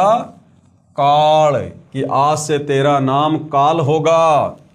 तेरे जन्म मृत्यु होते रहेंगे, इसलिए तेरा नाम क्षर पुरुष होगा। क्षर पुरुष का मतलब है जो जन्मता और मरता है, नाशवान। 1,00,000 मानव शरीरधारी प्राणियों को प्रतिदिन खाया करेगा और 1,25,00,000 उत्पन्न किया करेगा। आप दोनों को 21 ब्रह्मांड सहित निष्कासित किया जाता है। इतना कहते ही 21 ब्रह्मांड विमान की तरह चल पड़े और सहजदास के द्वीप के पास से होते हुए शतलोक से 16 शंख कोश यानी एक कोश में लगभग 3 किलोमीटर होता है, यानी 48 शंख किलोमीटर की दूरी पर आकर रुक गए। अब हमें आगे गुरुदेव भगवान क्या समझाना चाह रहे हैं? विवरण, विशेष विवरण। अब 3 शक्तियों का विवरण आया है। अभी तक हमने सृष्टि रचना में 3 भगवान शक्तियों के विषय में पढ़ा। सबसे पहले पूर्ण ब्रह्म यानी कबीर परमात्मा, उसके बाद में पर ब्रह्म यानी वो अक्षर पुरुष जो मानसरोवर में जाके सो गया था, पर ब्रह्म, और उसके बाद में ब्रह्म यानी ये काल जो परमात्मा ने अंडे से उत्पन्न किया। तो अभी तक हमने केवल 3 शक्तियों के बारे में पढ़ा है, पूर्ण ब्रह्म, पर ब्रह्म और ब्रह्म। सबसे पहली शक्ति कौन सी? पूर्ण ब्रह्म, जिसे अन्य उपमात्मक नामों से भी जाना जाता है। जैसे सत्य पुरुष भी पूर्ण ब्रह्म कबीर भगवान को कहते हैं, अकाल पुरुष भी इन्हीं को कहते हैं, शब्द स्वरूपी राम भी इसी पूर्ण ब्रह्म कबीर परमात्मा को कहते हैं, परम अक्षर ब्रह्म भी इन्हीं को कहते हैं। यह पूर्ण ब्रह्म यानी कबीर परमात्मा असंख्य ब्रह्मांडों का स्वामी है तथा वास्तव में अविनाशी है।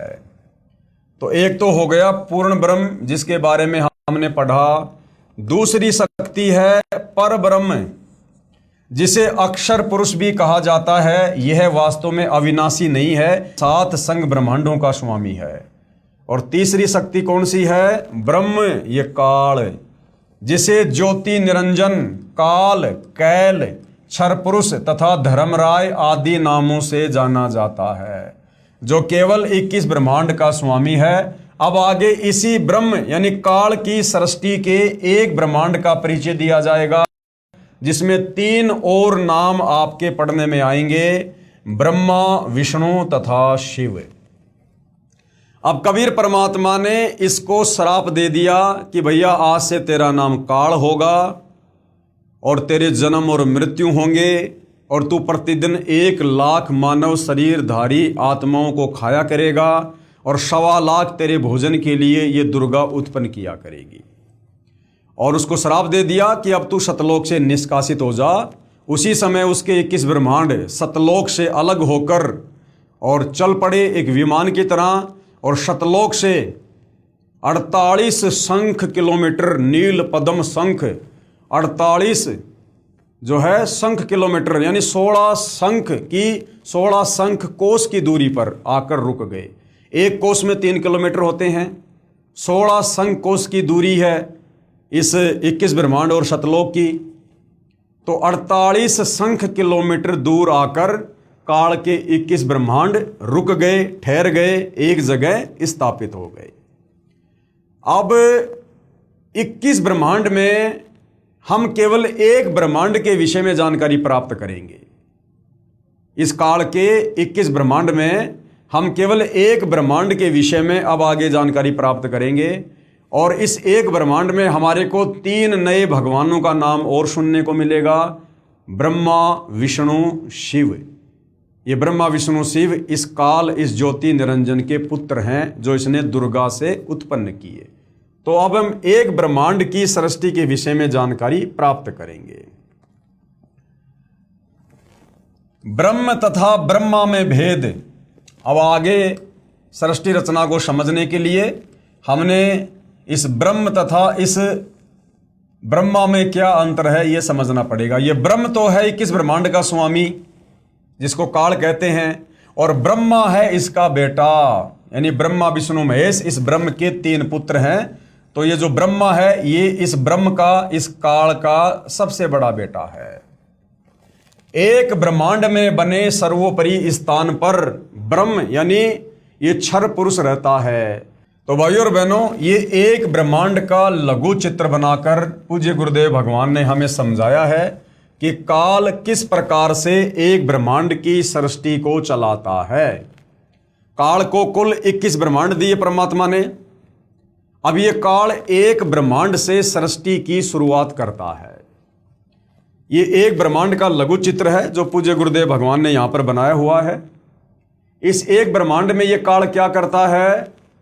एक ब्रह्मांड में सबसे ऊपर के लोक में ये स्वयं रहता है, और ये उस ब्रह्मांड में अपनी पत्नी दुर्गा को साथ में रखता है, और इसने सबसे ऊपर 3 लोकों की रचना कर रखी है। ये 3 लोक इसने बना रखे हैं।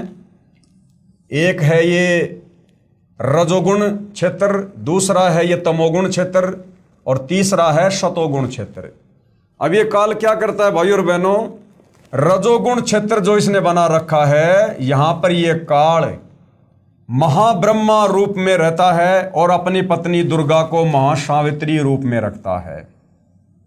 ये काल ही अपना एक रूप बनाता है महाब्रह्मा और अपनी पत्नी दुर्गा का महासावित्री रूप बनाता है, और ये दोनों यहाँ पर एक ब्रह्मांड में पति पत्नी रूप में रहते हैं और शारीरिक संबंध बनाकर ये जो संतान उत्पन्न करते हैं इस रजोगुण क्षेत्र में, वो भी रजोगुण युक्त हो जाता है, जिसका नाम ये ब्रह्मा रखते हैं। फिर दूसरी जगह है ये तमोगुण क्षेत्र। इस तमोगुण क्षेत्र में ये काल महाशिव रूप बनाकर रहता है और अपनी पत्नी दुर्गा को महापार्वती रूप में रखता है, और यहां पर ये शारीरिक संबंध बनाकर जो संतान उत्पत्ति करते हैं उसका नाम ये शिव रखते हैं, और वो बेटा तमोगुण युक्त हो जाता है, तमोगुण युक्त। तीसरा क्षेत्र है शतोगुण प्रधान क्षेत्र। इस शतोगुण प्रधान क्षेत्र में ये काल महाविष्णु रूप बना के रहता है, अपनी पत्नी दुर्गा को महालक्ष्मी रूप में रखता है, और यहां पर शारीरिक संबंध बनाकर जो संतान ये उत्पन्न करते हैं वो शतोगुण प्रधान हो जाता है, जिसका नाम ये विष्णु रखते हैं। अर्थात एक ब्रह्मांड में ये काल और दुर्गा तीन पुत्रों की उत्पत्ति करते हैं, ब्रह्मा विष्णु महेश की, अपनी सृष्टि को चलाने के लिए। और इसी एक ब्रह्मांड में जो कबीर परमात्मा जी हैं वो भी गुप्त रूप में अपना एक लोक बनाकर रखते हैं, जिसको मिनी सतलोक कहते हैं, जिसके विषय में इस काल को जानकारी नहीं होती है। और फिर इसी एक ब्रह्मांड में नीचे भाइयों और बहनों ये दुर्गा जी का लोक है, जहां पर ये शेरावाली रहती है, ये दुर्गा का लोक है। और फिर इसी एक ब्रह्मांड में यहां पर ये सप्तपुरी बनी हुई हैं, ये धर्मराय का लोक है, जहां बैठकर सभी जीवों का वो लेखा जोखा करता है। और इसी एक ब्रह्मांड में इस काल में हमें धोखा देने के लिए ये नकली अनामी लोक बना रखा है, नकली अगम लोक बना रखा है, नकली अलख लोक बना रखा है और नकली शतलोक बना रखा है। फिर ये बहुत बड़ा एक समुद्र है, मीठे जल का समुद्र है ये बहुत बड़ा। फिर इसने यहाँ पर एक महास्वर्ग बना रखा है, और नीचे फिर जो बच्चे इसने इन तीनों जगहों पर रहकर जो इसने पैदा किए थे दुर्गा के साथ, उन तीनों बेटों को ब्रह्मा विष्णु महेश को फिर इसने एक एक लोक दे रखा है। ये विष्णु जी का लोक है, ये श्री ब्रह्मा जी का लोक है, और ये श्री शिव जी का लोक है। और ये जो है ये स्वर्ग है, ये नरक है। यहाँ पर ये देवताओं के राजा श्री इंद्र जी का लोक है। इस प्रकार यहाँ पर ये सूर्य है, ये पृथ्वी है, ये चंद्रमा है, और नीचे फिर ये और लोक हैं एक ब्रह्मांड में, ये वितल, महातल, अतल, सूतल, रसातल, पाताल लोक और ये तलातल, ये 7 लोक और हैं नीचे। तो एक ब्रह्मांड की ये रचना है जो इस काल बलि ने की हुई है अपनी इस सृष्टि को चलाने के लिए। अब हम आगे बढ़ते हैं भाइयों और बहनों। तो हमने कहाँ से चैप्टर शुरू किया था? ब्रह्म तथा ब्रह्मा में भेद, यानी ये ब्रह्म काल है और ब्रह्मा इसका बेटा है। एक ब्रह्मांड में बने सर्वोपरि स्थान पर ये काल ब्रह्म क्षर पुरुष स्वयं रहता है। एक ब्रह्मांड में बने सर्वोपरि स्थान पर ये काल पुरुष स्वयं 3 गुप्त स्थानों की रचना करके ब्रह्मा विष्णु तथा शिव रूप में रहता है, तथा अपनी पत्नी दुर्गा के सहयोग से 3 पुत्रों की उत्पत्ति करता है। उनके नाम भी ब्रह्मा विष्णु तथा शिव ही रखता है। जो ब्रह्म का पुत्र ब्रह्मा है वह एक ब्रह्मांड में केवल 3 लोकों में, यानी एक ब्रह्मांड में जो 3 लोक हैं, पृथ्वी लोक, स्वर्ग लोक, पाताल लोक, उनमें केवल एक रजोगुण विभाग का मंत्री यानी स्वामी है। इसे त्रिलोकीय ब्रह्मा भी कहा जाता है। तथा ब्रह्म जो ब्रह्मलोक में ब्रह्मा रूप में रहता है, महाब्रह्मा रूप में रहता है, उसे महाब्रह्मा व ब्रह्मलोकीय ब्रह्म कहा जाता है। इसी ब्रह्म यानी काल को सदाशिव भी कहते हैं, महाशिव भी कहते हैं, महाविष्णु भी कहते हैं। श्री विष्णु पुराण में इसका प्रमाण है। चतुर्थ अंश अध्याय 1 पेज नंबर 230 से 231 पर श्री ब्रह्मा जी ने कहा, जिस अजन्मा सर्वमय विधाता परमेश्वर का आदि मध्य अंत स्वरूप स्वभाव और सार हम नहीं जान पाते। श्लोक नंबर 83 में लिखा हुआ है, जो मेरा रूप धारण करके संसार की रचना करता है, स्थिति के समय जो पुरुष रूप है तथा जो रुद्र रूप से विश्व का ग्रास कर जाता है, अनंत रूप से संपूर्ण जगत को धारण करता है। श्लोक नंबर 86। यह प्रमाण आपको हिंदू धर्म ग्रंथों में देखने को मिलेगा। अब आगे का जो चैप्टर है भाइयों और बहनों, वो क्या है? श्री ब्रह्मा जी, श्री विष्णु जी व शिव जी की उत्पत्ति, यानी ये काल ब्रह्म अपनी पत्नी दुर्गा के सहयोग से किस प्रकार से श्री ब्रह्मा, श्री विष्णु और श्री शंकर जी की उत्पत्ति करता है। काल ब्रह्म ने प्रकृति यानी दुर्गा से कहा कि अब मेरा कौन क्या बिगाड़ेगा। यानी जैसे ही परमात्मा ने इसको सतलोक से बाहर निकाला, इसके 21 ब्रह्मांड 16 शंख कोश की दूरी पर आकर रुक गए। उसके बाद इस काल ने, इस ब्रह्म ने इस प्रकृति यानी दुर्गा से कहा कि अब यहां मेरा कौन क्या बिगाड़ेगा। यानी मेरे साथ में जो बुरा होना था वो तो हो चुका है, अब यहां मेरा कौन क्या बिगाड़ेगा। यहां का राजा मैं हूं, अब मैं तेरे साथ में मनमानी करूंगा, जबरदस्ती करूंगा। काल यानी ब्रह्म ने दुर्गा यानी प्रकृति से कहा कि अब मेरा कौन क्या बिगाड़ेगा, मनमानी करूंगा। प्रकृति ने फिर प्रार्थना की, यानी दुर्गा ने फिर भी उससे प्रार्थना की कि आप कुछ शर्म करो। प्रथम तो आप मेरे बड़े भाई हो, क्योंकि उसी पूर्ण परमात्मा कबीर देव की वचन शक्ति से आपकी यानी ब्रह्म की अंडे से उत्पत्ति हुई, तथा बाद में मेरी उत्पत्ति उसी परमेश्वर के वचन से हुई है। दूसरा, मैं आपके पेट से बाहर निकली हूं, मैं आपकी बेटी हुई तथा आप मेरे पिता हुए। इन पवित्र नातों में बिगाड़ करना महापाप होगा। मेरे पास पिता की प्रदान की हुई शब्द शक्ति है। जितने प्राणी आप कहोगे मैं वचन से उत्पन्न कर दूंगी। ज्योति निरंजन ने यानी काल ने दुर्गा की एक भी प्रार्थना नहीं सुनी, तथा कहा कि मुझे जो सजा मिलनी थी मिल गई, मुझे सतलोक से निष्कासित कर दिया है, अब मनमानी करूंगा। ये कहकर काल पुरुष यानी क्षर पुरुष ने प्रकृति के साथ जबरदस्ती शादी की तथा 3 पुत्रों की उत्पत्ति की। कौन है वो 3 पुत्र? रजगुण युक्त ब्रह्मा जी, सतगुण युक्त विष्णु जी तथा तमोगुण युक्त शिव शंकर जी की उत्पत्ति की। जवान होने तक तीनों पुत्रों को दुर्गा के द्वारा अचेत करवा देता है, यानी कोमा में रखवा देता है, जब तक ये तीनों जवान नहीं होते हैं। फिर युवा होने पर श्री ब्रह्मा जी को कमल के फूल पर, श्री विष्णु जी को शेषनाग की सैया पर तथा श्री शिव जी को कैलाश पर्वत पर सचेत करके इकट्ठा कर देता है। तत्पश्चात प्रकृति यानी दुर्गा ने इन तीनों का विवाह कर दिया जाता है समुद्र मंथन के दौरान। काल ब्रह्म के आदेश से प्रकृति देवी ने तीनों एक ब्रह्मांड में 3 लोकों स्वर्गलोक, पृथ्वीलोक तथा पाताल लोक में एक एक विभाग के मंत्री यानी प्रभु नियुक्त कर देता है। यानी एक ब्रह्मांड में काल की सृष्टि चलती है और एक ब्रह्मांड में अपने तीनों बेटों को ब्रह्मा विष्णु महेश को एक एक विभाग दे देता है। 3 लोकों में पृथ्वीलोक, पाताल लोक, स्वर्ग लोक ब्रह्मा विष्णु महेश को दे दिए जाते हैं और तीनों को इन तीनों लोकों में एक एक डिपार्टमेंट का अधिकारी बना दिया जाता है।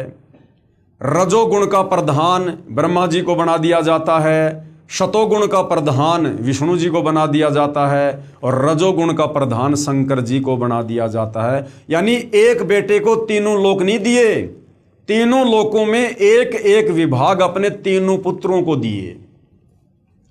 जैसे श्री ब्रह्मा जी को रजोगुण विभाग का यानी ब्रह्मा जी अपने रजोगुण के प्रभाव से तीनों लोकों में पृथ्वी, पाताल, स्वर्ग में लोगों को संतान उत्पत्ति करने के लिए विषय वासनाओं से प्रेरित करेंगे।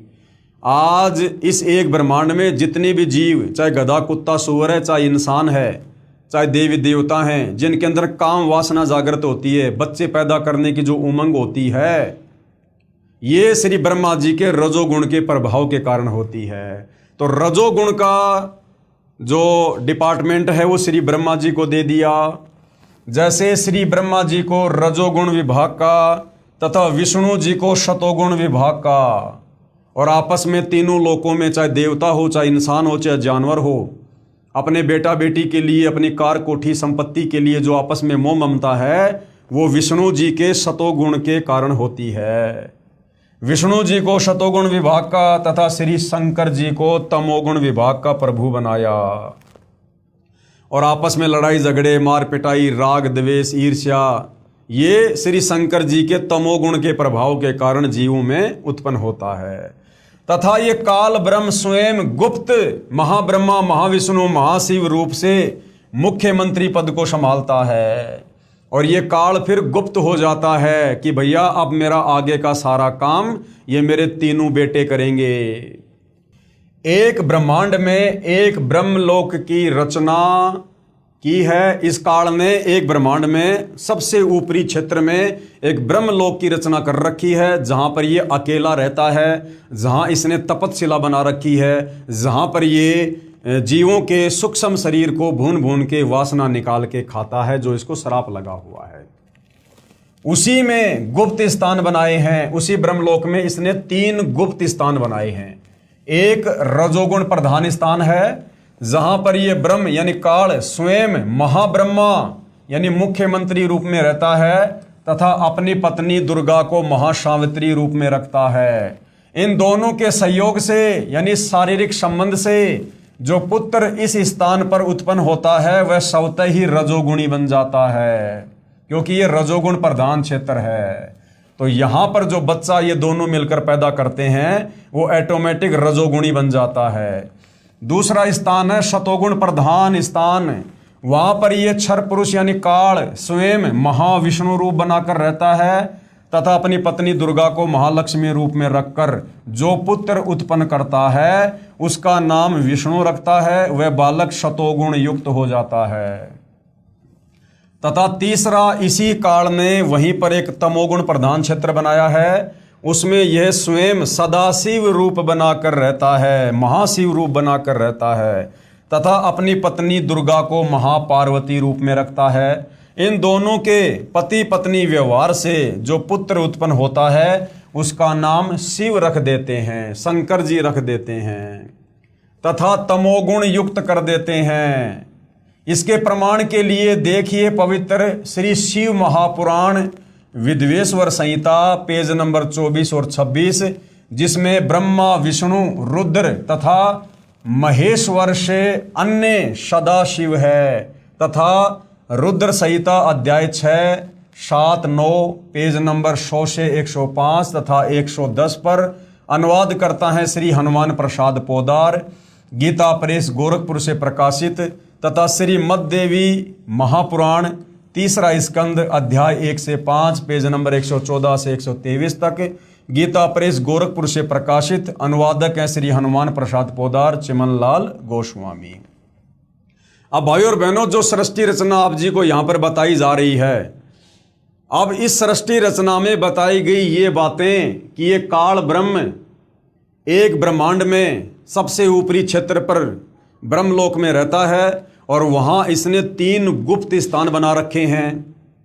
जब इसने संतान उत्पत्ति करनी होती है, तो जो 3 प्रधान क्षेत्र इसने बना रखे हैं, एक रजोगुण प्रधान क्षेत्र, दूसरा सतोगुण प्रधान क्षेत्र, तीसरा तमोगुण प्रधान क्षेत्र।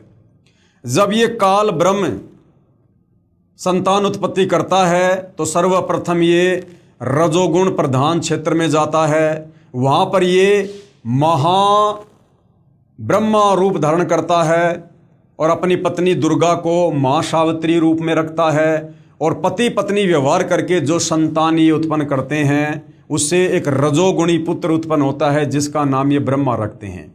इसी प्रकार शतोगुण प्रधान क्षेत्र में जाकर ये जो बच्चा उत्पन्न करते हैं, वो शतोगुणी हो जाता है, और तमोगुणी प्रधान क्षेत्र में जाकर जो ये संतान उत्पत्ति करते हैं वो तमोगुणी हो जाता है। यानी ब्रह्मा विष्णु महेश की इस प्रकार से उत्पत्ति होती है। तो ब्रह्मा विष्णु महेश से न्यारा रहता है ये उन प्रधान क्षेत्रों में, जिसको हमारे शास्त्रों में सदाशिव भी कहा है, महाशिव भी कहा है। अब इसका प्रमाण हमारे हिंदू धर्म ग्रंथों में कहाँ है, इसके लिए भाई और बहनों छोटा सा सत्संग परम पूज्य परमेश्वर सतगुरु रामपाल जी के मुख कमल से सुनिएगा। एक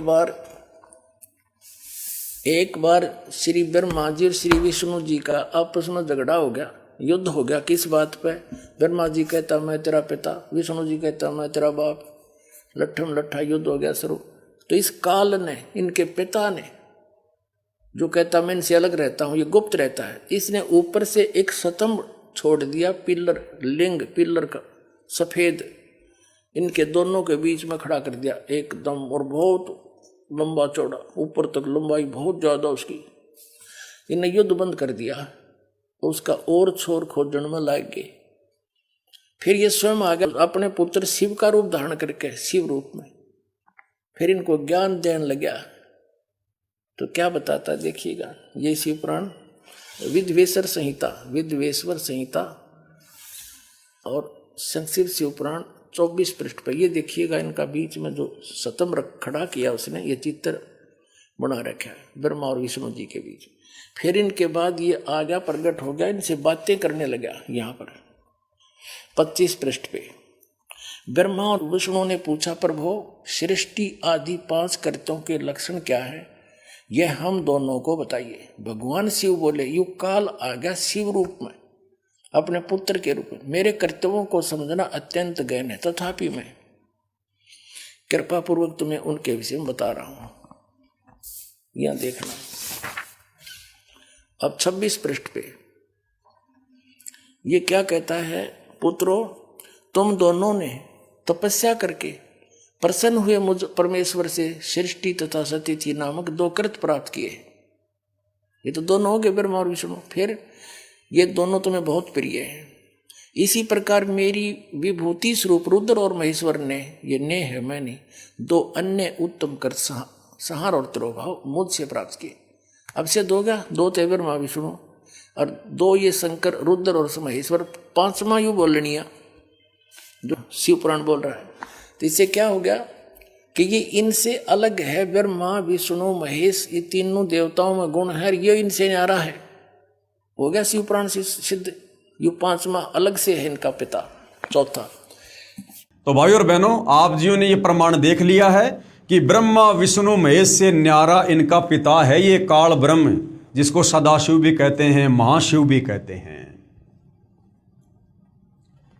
फिर इन्हीं को धोखे में रखकर, यानी अपने तीनों बेटों ब्रह्मा विष्णु महेश को धोखे में रखकर अपने खाने के लिए जीवों की उत्पत्ति श्री ब्रह्मा जी द्वारा तथा स्थिति यानी मोह ममता, एक दूसरे को मोह ममता में रखकर काल जाल में रखना, ये श्री विष्णु जी के द्वारा करवाता है। तथा संहार, क्योंकि काल पुरुष को श्रापवश 1 लाख मानव शरीरधारी प्राणियों के सूक्ष्म शरीर से निकला मैल निकाल कर खाना होता है। उसके लिए 21वें ब्रह्मांड में एक तपतशिला है जो स्वतः गर्म रहती है, उस पर गर्म करके मैल पिघला कर खाता है। जीव मरते नहीं परंतु कष्ट असहनीय होता है। फिर प्राणियों को कर्म आधार पर अन्य शरीर प्रदान करता है, श्री शिव जी द्वारा करवाता है। जैसे किसी मकान में 3 कमरे बने हों, एक कमरे में अश्लील फोटो लगे हों, उस कमरे में जाते ही मन में वैसे ही मलिन यानी गंदे विचार उत्पन्न हो जाते हैं। दूसरे कमरे में साधु संतों भक्तों के चित्र लगे हों तो मन में अच्छे विचार, प्रभु का चिंतन ही बना रहता है। और तीसरे कमरे में देश भक्तों व शहीदों के चित्र लगे हों तो मन में वैसे ही जोशीले विचार उत्पन्न हो जाते हैं। ठीक इसी प्रकार ये ब्रह्म, ये काल में अपनी सूझबूझ से उपरोक्त तीनों गुण प्रधान स्थानों की रचना की हुई है। अब ये तीनों गुण क्या हैं भाई और बहनों? रजगुण क्या है, सतगुण क्या है और ये तम गुण क्या है? तीनों गुण क्या हैं, इसका प्रमाण हमारे धर्मशास्त्रों में कहाँ पर है कि भाई रजगुण ब्रह्मा है, सतगुण विष्णु है और तमोगुण शंकर है। ये तीनों देवता एक एक गुणों से युक्त हैं। इसका प्रमाण हमारे हिंदू धर्म शास्त्रों में कहाँ है, ताकि हमें इस सृष्टि रचना पर विश्वास हो, जो यथार्थ सृष्टि रचना कबीर परमात्मा जी ने आप और हमें बताई है। तीनों गुण, रजगुण ब्रह्मा जी, सतगुण विष्णु जी, तमगुण शिव जी हैं। ब्रह्म यानी काल तथा प्रकृति, जिसको दुर्गा भी कहते हैं, इनसे उत्पन्न हुए हैं तथा ये तीनों देवता नाशवान हैं, इनका जन्म और मरण होता है। इसका प्रमाण कहां पर है? गीता प्रेस गोरखपुर से प्रकाशित श्री शिव महापुराण, जिसके संपादक हैं श्री हनुमान प्रसाद पोदार, पेज नंबर 24 से 26, विद्वेश्वर संहिता तथा पेज नंबर 110, अध्याय 9 रुद्र संहिता। इस प्रकार ब्रह्मा विष्णु तथा शिव तीनों देवताओं में गुण है, परंतु शिव यानी ये ब्रह्म काल, ये गुणातीत है। यानी इसने तीनों गुण अपने तीनों पुत्रों के अंदर डाल दिए और ये खुद इनसे अलग रहता है, इसलिए इसको गुणातीत कहते हैं। तो भाइयों और बहनों, इसका जो प्रमाण है कि तीनों गुण क्या हैं, ये जब तक आप देखेंगे नहीं आपको विश्वास नहीं होगा।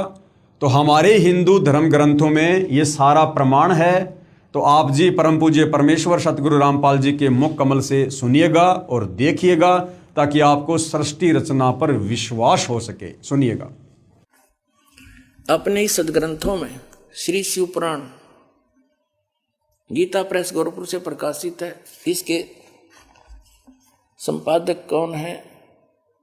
हनुमान प्रसाद पोदार।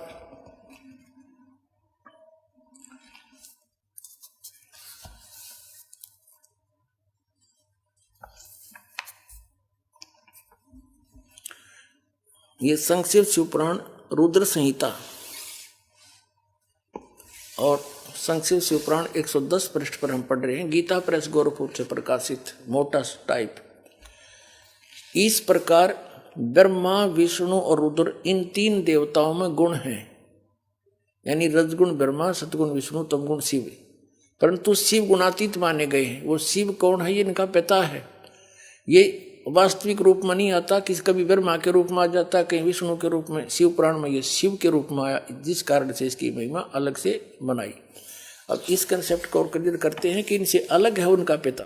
उसके बाद भाइयों और बहनों, दूसरा प्रमाण गीता प्रेस गोरखपुर से प्रकाशित श्रीमद देवी भागवत पुराण, जिसके संपादक है श्री हनुमान प्रसाद पोदार, चिमनलाल गोस्वामी। इसका तीसरा स्कंद है, अध्याय 5 है, पेज नंबर 123 है। इसमें भगवान विष्णु ने दुर्गा की स्तुति की और कहा कि मैं विष्णु, ब्रह्मा तथा शंकर तुम्हारी कृपा से विद्यमान हैं, कि हम तो आप दुर्गा माता की कृपा से विद्यमान हैं तीनों देवता। हमारा तो आविर्भाव यानी जन्म होता है तथा तिरोभाव यानी मृत्यु होती है। ब्रह्मा विष्णु महेश अपनी माता दुर्गा से कह रहे हैं कि हम तो तुम्हारे से उत्पन्न हैं और हमारा तो जन्म और मृत्यु होती है। हम नित्य यानी अविनाशी नहीं है, तुम ही नित्य हो। यानी जितना ज्ञान ब्रह्मा विष्णु महेश को है, उस आधार से वो कह रहे हैं कि तुम ही नित्य हो, अविनाशी हो, जगत जननी हो, प्रकृति और सनातनी देवी हो। तब भगवान शंकर ने कहा, यदि भगवान ब्रह्मा तथा भगवान विष्णु तुम्ही से उत्पन्न हुए हैं, तो उसके बाद उत्पन्न होने वाला मैं तमोगुणी लीला करने वाला शंकर क्या तुम्हारी संतान नहीं हुआ? अर्थात मुझे भी उत्पन्न करने वाली तुम ही हो। इस संसार की सृष्टि स्थिति संहार में तुम्हारे गुण सदा सर्वदा हैं। इन्हीं तीनों गुणों से उत्पन्न हम ब्रह्मा विष्णु तथा शंकर नियमानुसार कार्य में तत्पर रहते हैं। अब भाइयों और बहनों, इसका प्रमाण हमारे धर्मशास्त्र में है, जिसका रेफरेंस आपको यहां पर दिया गया है। गीता प्रेस गोरखपुर से प्रकाशित श्रीमद देवी भागवत पुराण, इसमें साफ साफ लिखा हुआ है, ये तीनों देवता ब्रह्मा विष्णु महेश दुर्गा को अपनी माताजी कह रहे हैं और कह रहे हैं कि हम तो तुम्हारी आज्ञा से, तुम्हारी शक्ति से ये सारा कार्य कर रहे हैं और हम नित्य नहीं है, अविनाशी नहीं है, हमारा तो जन्म और मरण होता है। तो भाई और बहनों, एक बार ये प्रमाण भी आप जी पूज्य गुरुदेव सतगुरु रामपाल जी के मुख कमल से सुन लीजिएगा। अब देखिएगा, श्रीमद देवी भागवत यानी देवी पुराण गीता प्रेस गोरखपुर से प्रकाशित है। ये संपादक है हनुमान प्रसाद पोदार, चिमनलाल गोस्वामी। ये कहाँ से छपे हैं? प्रकाशक एवं मुद्रक है गीता प्रेस गोरखपुर, गोविंद भवन कार्यालय कोलकाता का संस्थान, ये यहाँ से छपा है। 123 पृष्ठ पे ये तीसरा स्कंद, यहाँ पर भगवान विष्णु अपनी माता दुर्गा की महिमा स्तुति कर रहे हैं। तुम शुद्ध स्वरूपा हो, यह सारा संसार तुम्ही से उद्भासित हो रहा है। मैं ब्रह्मा और शंकर हम सभी तुम्हारी कृपा से विद्यमान हैं। हमारा आविर्भाव जन्म, आविर्भाव माने जन्म, तिरोभाव माने मृत्यु हुआ करता है। केवल तुम ही नित्य हो, जगत जननी हो, प्रकृति और सनातनी देवी हो। प्रकृति दुर्गा को कहते हैं, ये स्पष्ट लिखा है। भगवान शंकर बोले, देवी यदि महाभाग विष्णु तुम्ही से प्रकट हुए हैं, उनके बाद उत्पन्न होने वाले ब्रह्मा भी तुम्हारी बालक हुए, फिर तमोगुणी लीला करने वाला शंकर क्या मैं तुम्हारी संतान नहीं हुआ? अर्थात मुझे भी उत्पन्न करने वाली तुम ही हो शिवे। संपूर्ण संसार की सृष्टि करने में तुम बड़ी चतुर हो। इस संसार की सृष्टि, स्थिति और संहार में तुम्हारे गुण सदा समर्थ हैं। उन्हीं तीनों गुणों से उत्पन्न हम ब्रह्मा, विष्णु एवं शंकर नियमानुसार कार्य में तत्पर रहते हैं। तो भाई और बहनों, ये आपने देख लिया है सारा प्रमाण, जिसमें कहा गया है कि हे मात ब्रह्मा, मैं तथा शिव यानी विष्णु अपनी माता की स्तुति कर रहा है दुर्गा की, और कह रहा कि हे माता ब्रह्मा, मैं यानी विष्णु तथा शिव तुम्हारे ही प्रभाव से जन्मवान हैं। हम नित्य नहीं है यानी अविनाशी नहीं है, अर्थात हम अविनाशी नहीं है। फिर अन्य इंद्रादि दूसरे देवता किस प्रकार नित्य हो सकते हैं कि माताजी, जब हम ब्रह्मा विष्णु महेश ही जन्म और मर रहे हैं, अविनाशी नहीं है, तो हमारे नीचे फिर ये 33 करोड़ देवी देवता, ये देवताओं का राजा इंद्र, फिर ये कैसे अविनाशी हो सकता है? तुम ही अविनाशी हो, प्रकृति तथा सनातनी देवी हो। पेज नंबर 11-12 अध्याय 5 श्लोक 8। यदि दया द्रमना न सदा अंबिके कथा अहम भीत च तमोगुण कमल जय रजोगुण संभव सुविहित किमु शतोगुण हरि। जो अभी आप जियों ने पढ़ा गुरुदेव भगवान के मुख कमल से। भगवान शंकर बोले, हे माता, यदि हमारे ऊपर आप दया युक्त हो तो मुझे तमोगुण क्यों बना दिया, और कमल से उत्पन्न ब्रह्मा को रजोगुण किस लिए बनाया, तथा विष्णु को शतोगुण क्यों बना दिया? अर्थात हम तीनों देवताओं को एक एक गुण युक्त करके हमें भयंकर रोगी क्यों बना दिया, हमें ऐसे भयंकर कार्य में क्यों लगा दिया, यदि आप वास्तव में हमारे ऊपर प्रसन्न हो तो। अर्थात जीवों के जन्म मरण रूपी दुष्कर्म में क्यों लगाया। लेकिन भाई और बहनों, दुर्गा की मजबूरी हो गई, क्योंकि दुर्गा ने सतलोक में गलती की, अपने परमपिता परमात्मा से आस्था हटाकर इस काल पर आस्था लगा ली जब ये तप कर रहा था, और सबसे पहले इसने हाथ खड़ा कर दिया 21 ब्रह्मांड में आने के लिए।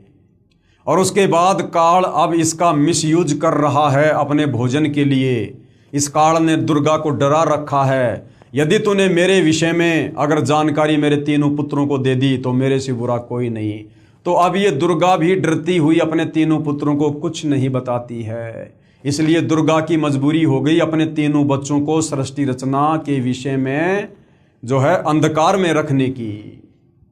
तो ये तीनों देवता कह रहे हैं कि माता जी, यदि आप हमारी माँ हो, हमारे ऊपर प्रसन्न हो, आप हमसे प्यार करती हो, तो हमें एक एक गुण युक्त करके, यानी ब्रह्मा जी को रजोगुणी बना दिया, विष्णु जी को शतोगुणी बना दिया, शंकर को तमोगुणी बना दिया, हमें ऐसे भयंकर कार्य में क्यों लगा दिया, यदि आप हमसे प्रेम करती हो तो। लेकिन भाई और बहनों, दुर्गा की मजबूरी, अगर काल की आज्ञा ना माने तो फिर काल इसको भी चैन से नहीं जीने दे। श्लोक नंबर 12 ये संस्कृत भाषा में लिखा हुआ है, इसका हिंदी अनुवाद है, अपने पति यानी पुरुष अर्थात काल भगवान के साथ सदा भोग विलास करती रहती हो, आपकी गति कोई नहीं जानता। निष्कर्ष, उपरोक्त प्रमाणों से प्रमाणित हुआ कि रजगुण ब्रह्मा, शतगुण विष्णु तथा तमगुण शिव है। ये तीनों नाशवान है, अर्थात जन्म और मरण में है तीनों देवता। और दुर्गा का पति ब्रह्म, जिसको काल कहते हैं, यह उसके साथ भोग विलास करता है। यह भी सिद्ध हुआ कि दुर्गा तथा ब्रह्म यानी काल भी साकार हैं, निराकार नहीं हैं। अब भाई और बहनों, आगे का जो चैप्टर है उस चैप्टर में लिखा है कि ये जो ब्रह्म है, जो काल है, काल की अव्यक्त रहने की प्रतिज्ञा। इस काल ने उसके बाद जब इसने दुर्गा के साथ में पति पत्नी व्यवहार करके अपने ऊपर के तीनों गुप्त स्थानों पर जब इसने 3 पुत्रों की उत्पत्ति कर दी, तीनों पुत्रों को एक एक गुण से युक्त कर दिया, उसके बाद भाई और बहनों इस काल ने अव्यक्त रहने की प्रतिज्ञा की। अव्यक्त यानी मैं किसी को कभी दर्शन नहीं दूंगा, अपने वास्तविक काल रूप में मैं किसी को दर्शन नहीं दूंगा।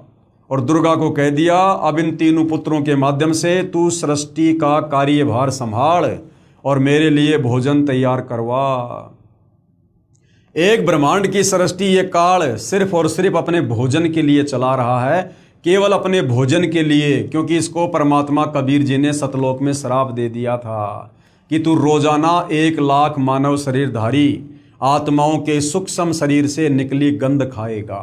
तो काल की मजबूरी हो गई और मजबूरी वश इसने दुर्गा से संयोग करके 3 पुत्रों की रचना की, ब्रह्मा विष्णु महेश की, और तीनों पुत्रों को एक एक गुण युक्त कर दिया। रजोगुण ब्रह्मा के माध्यम से जीवों की उत्पत्ति करवाता है, सतोगुण विष्णु के माध्यम से सबको मोह ममता में बांध के रखता है, और तमोगुण शंकर के तमोगुण प्रभाव से लोगों को संहार करवा के किसी भी कारण से, और फिर अपने ब्रह्मलोक में उनको तपस्या पर भून भून के खाता है। ये इसका सारा खेल है भाई और बहनों। और ये काल यहाँ कोई बिजनेस करने नहीं आया, कोई फैक्ट्री खोलने नहीं आया, कोई मौज मस्ती नहीं करने आया। शतलोक में जो गलती इसने तप करके की थी उसका कर्म दंड ये यहाँ भोग रहा है। और आप और हम तमाम आत्माओं ने इसके ऊपर आसक्ति दिखाकर अपने परमपिता परमात्मा कबीर साहिब के साथ जो धोखा किया था, हम भी उसका कर्म दंड यहाँ भोग रहे हैं। हम यहाँ पर जेल काट रहे हैं, जेल। तो अपने तीनों पुत्रों ब्रह्मा विष्णु महेश की उत्पत्ति दुर्गा के साथ में करके फिर इस काल ब्रह्म ने एक प्रतिज्ञा की कि अब मैं अपने वास्तविक काल रूप में किसी को दर्शन नहीं दूंगा।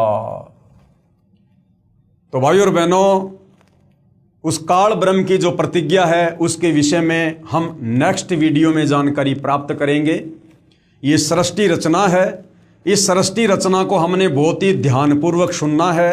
ये कोई मनगढ़ंत कहानी नहीं है, बनावटी कथा नहीं है।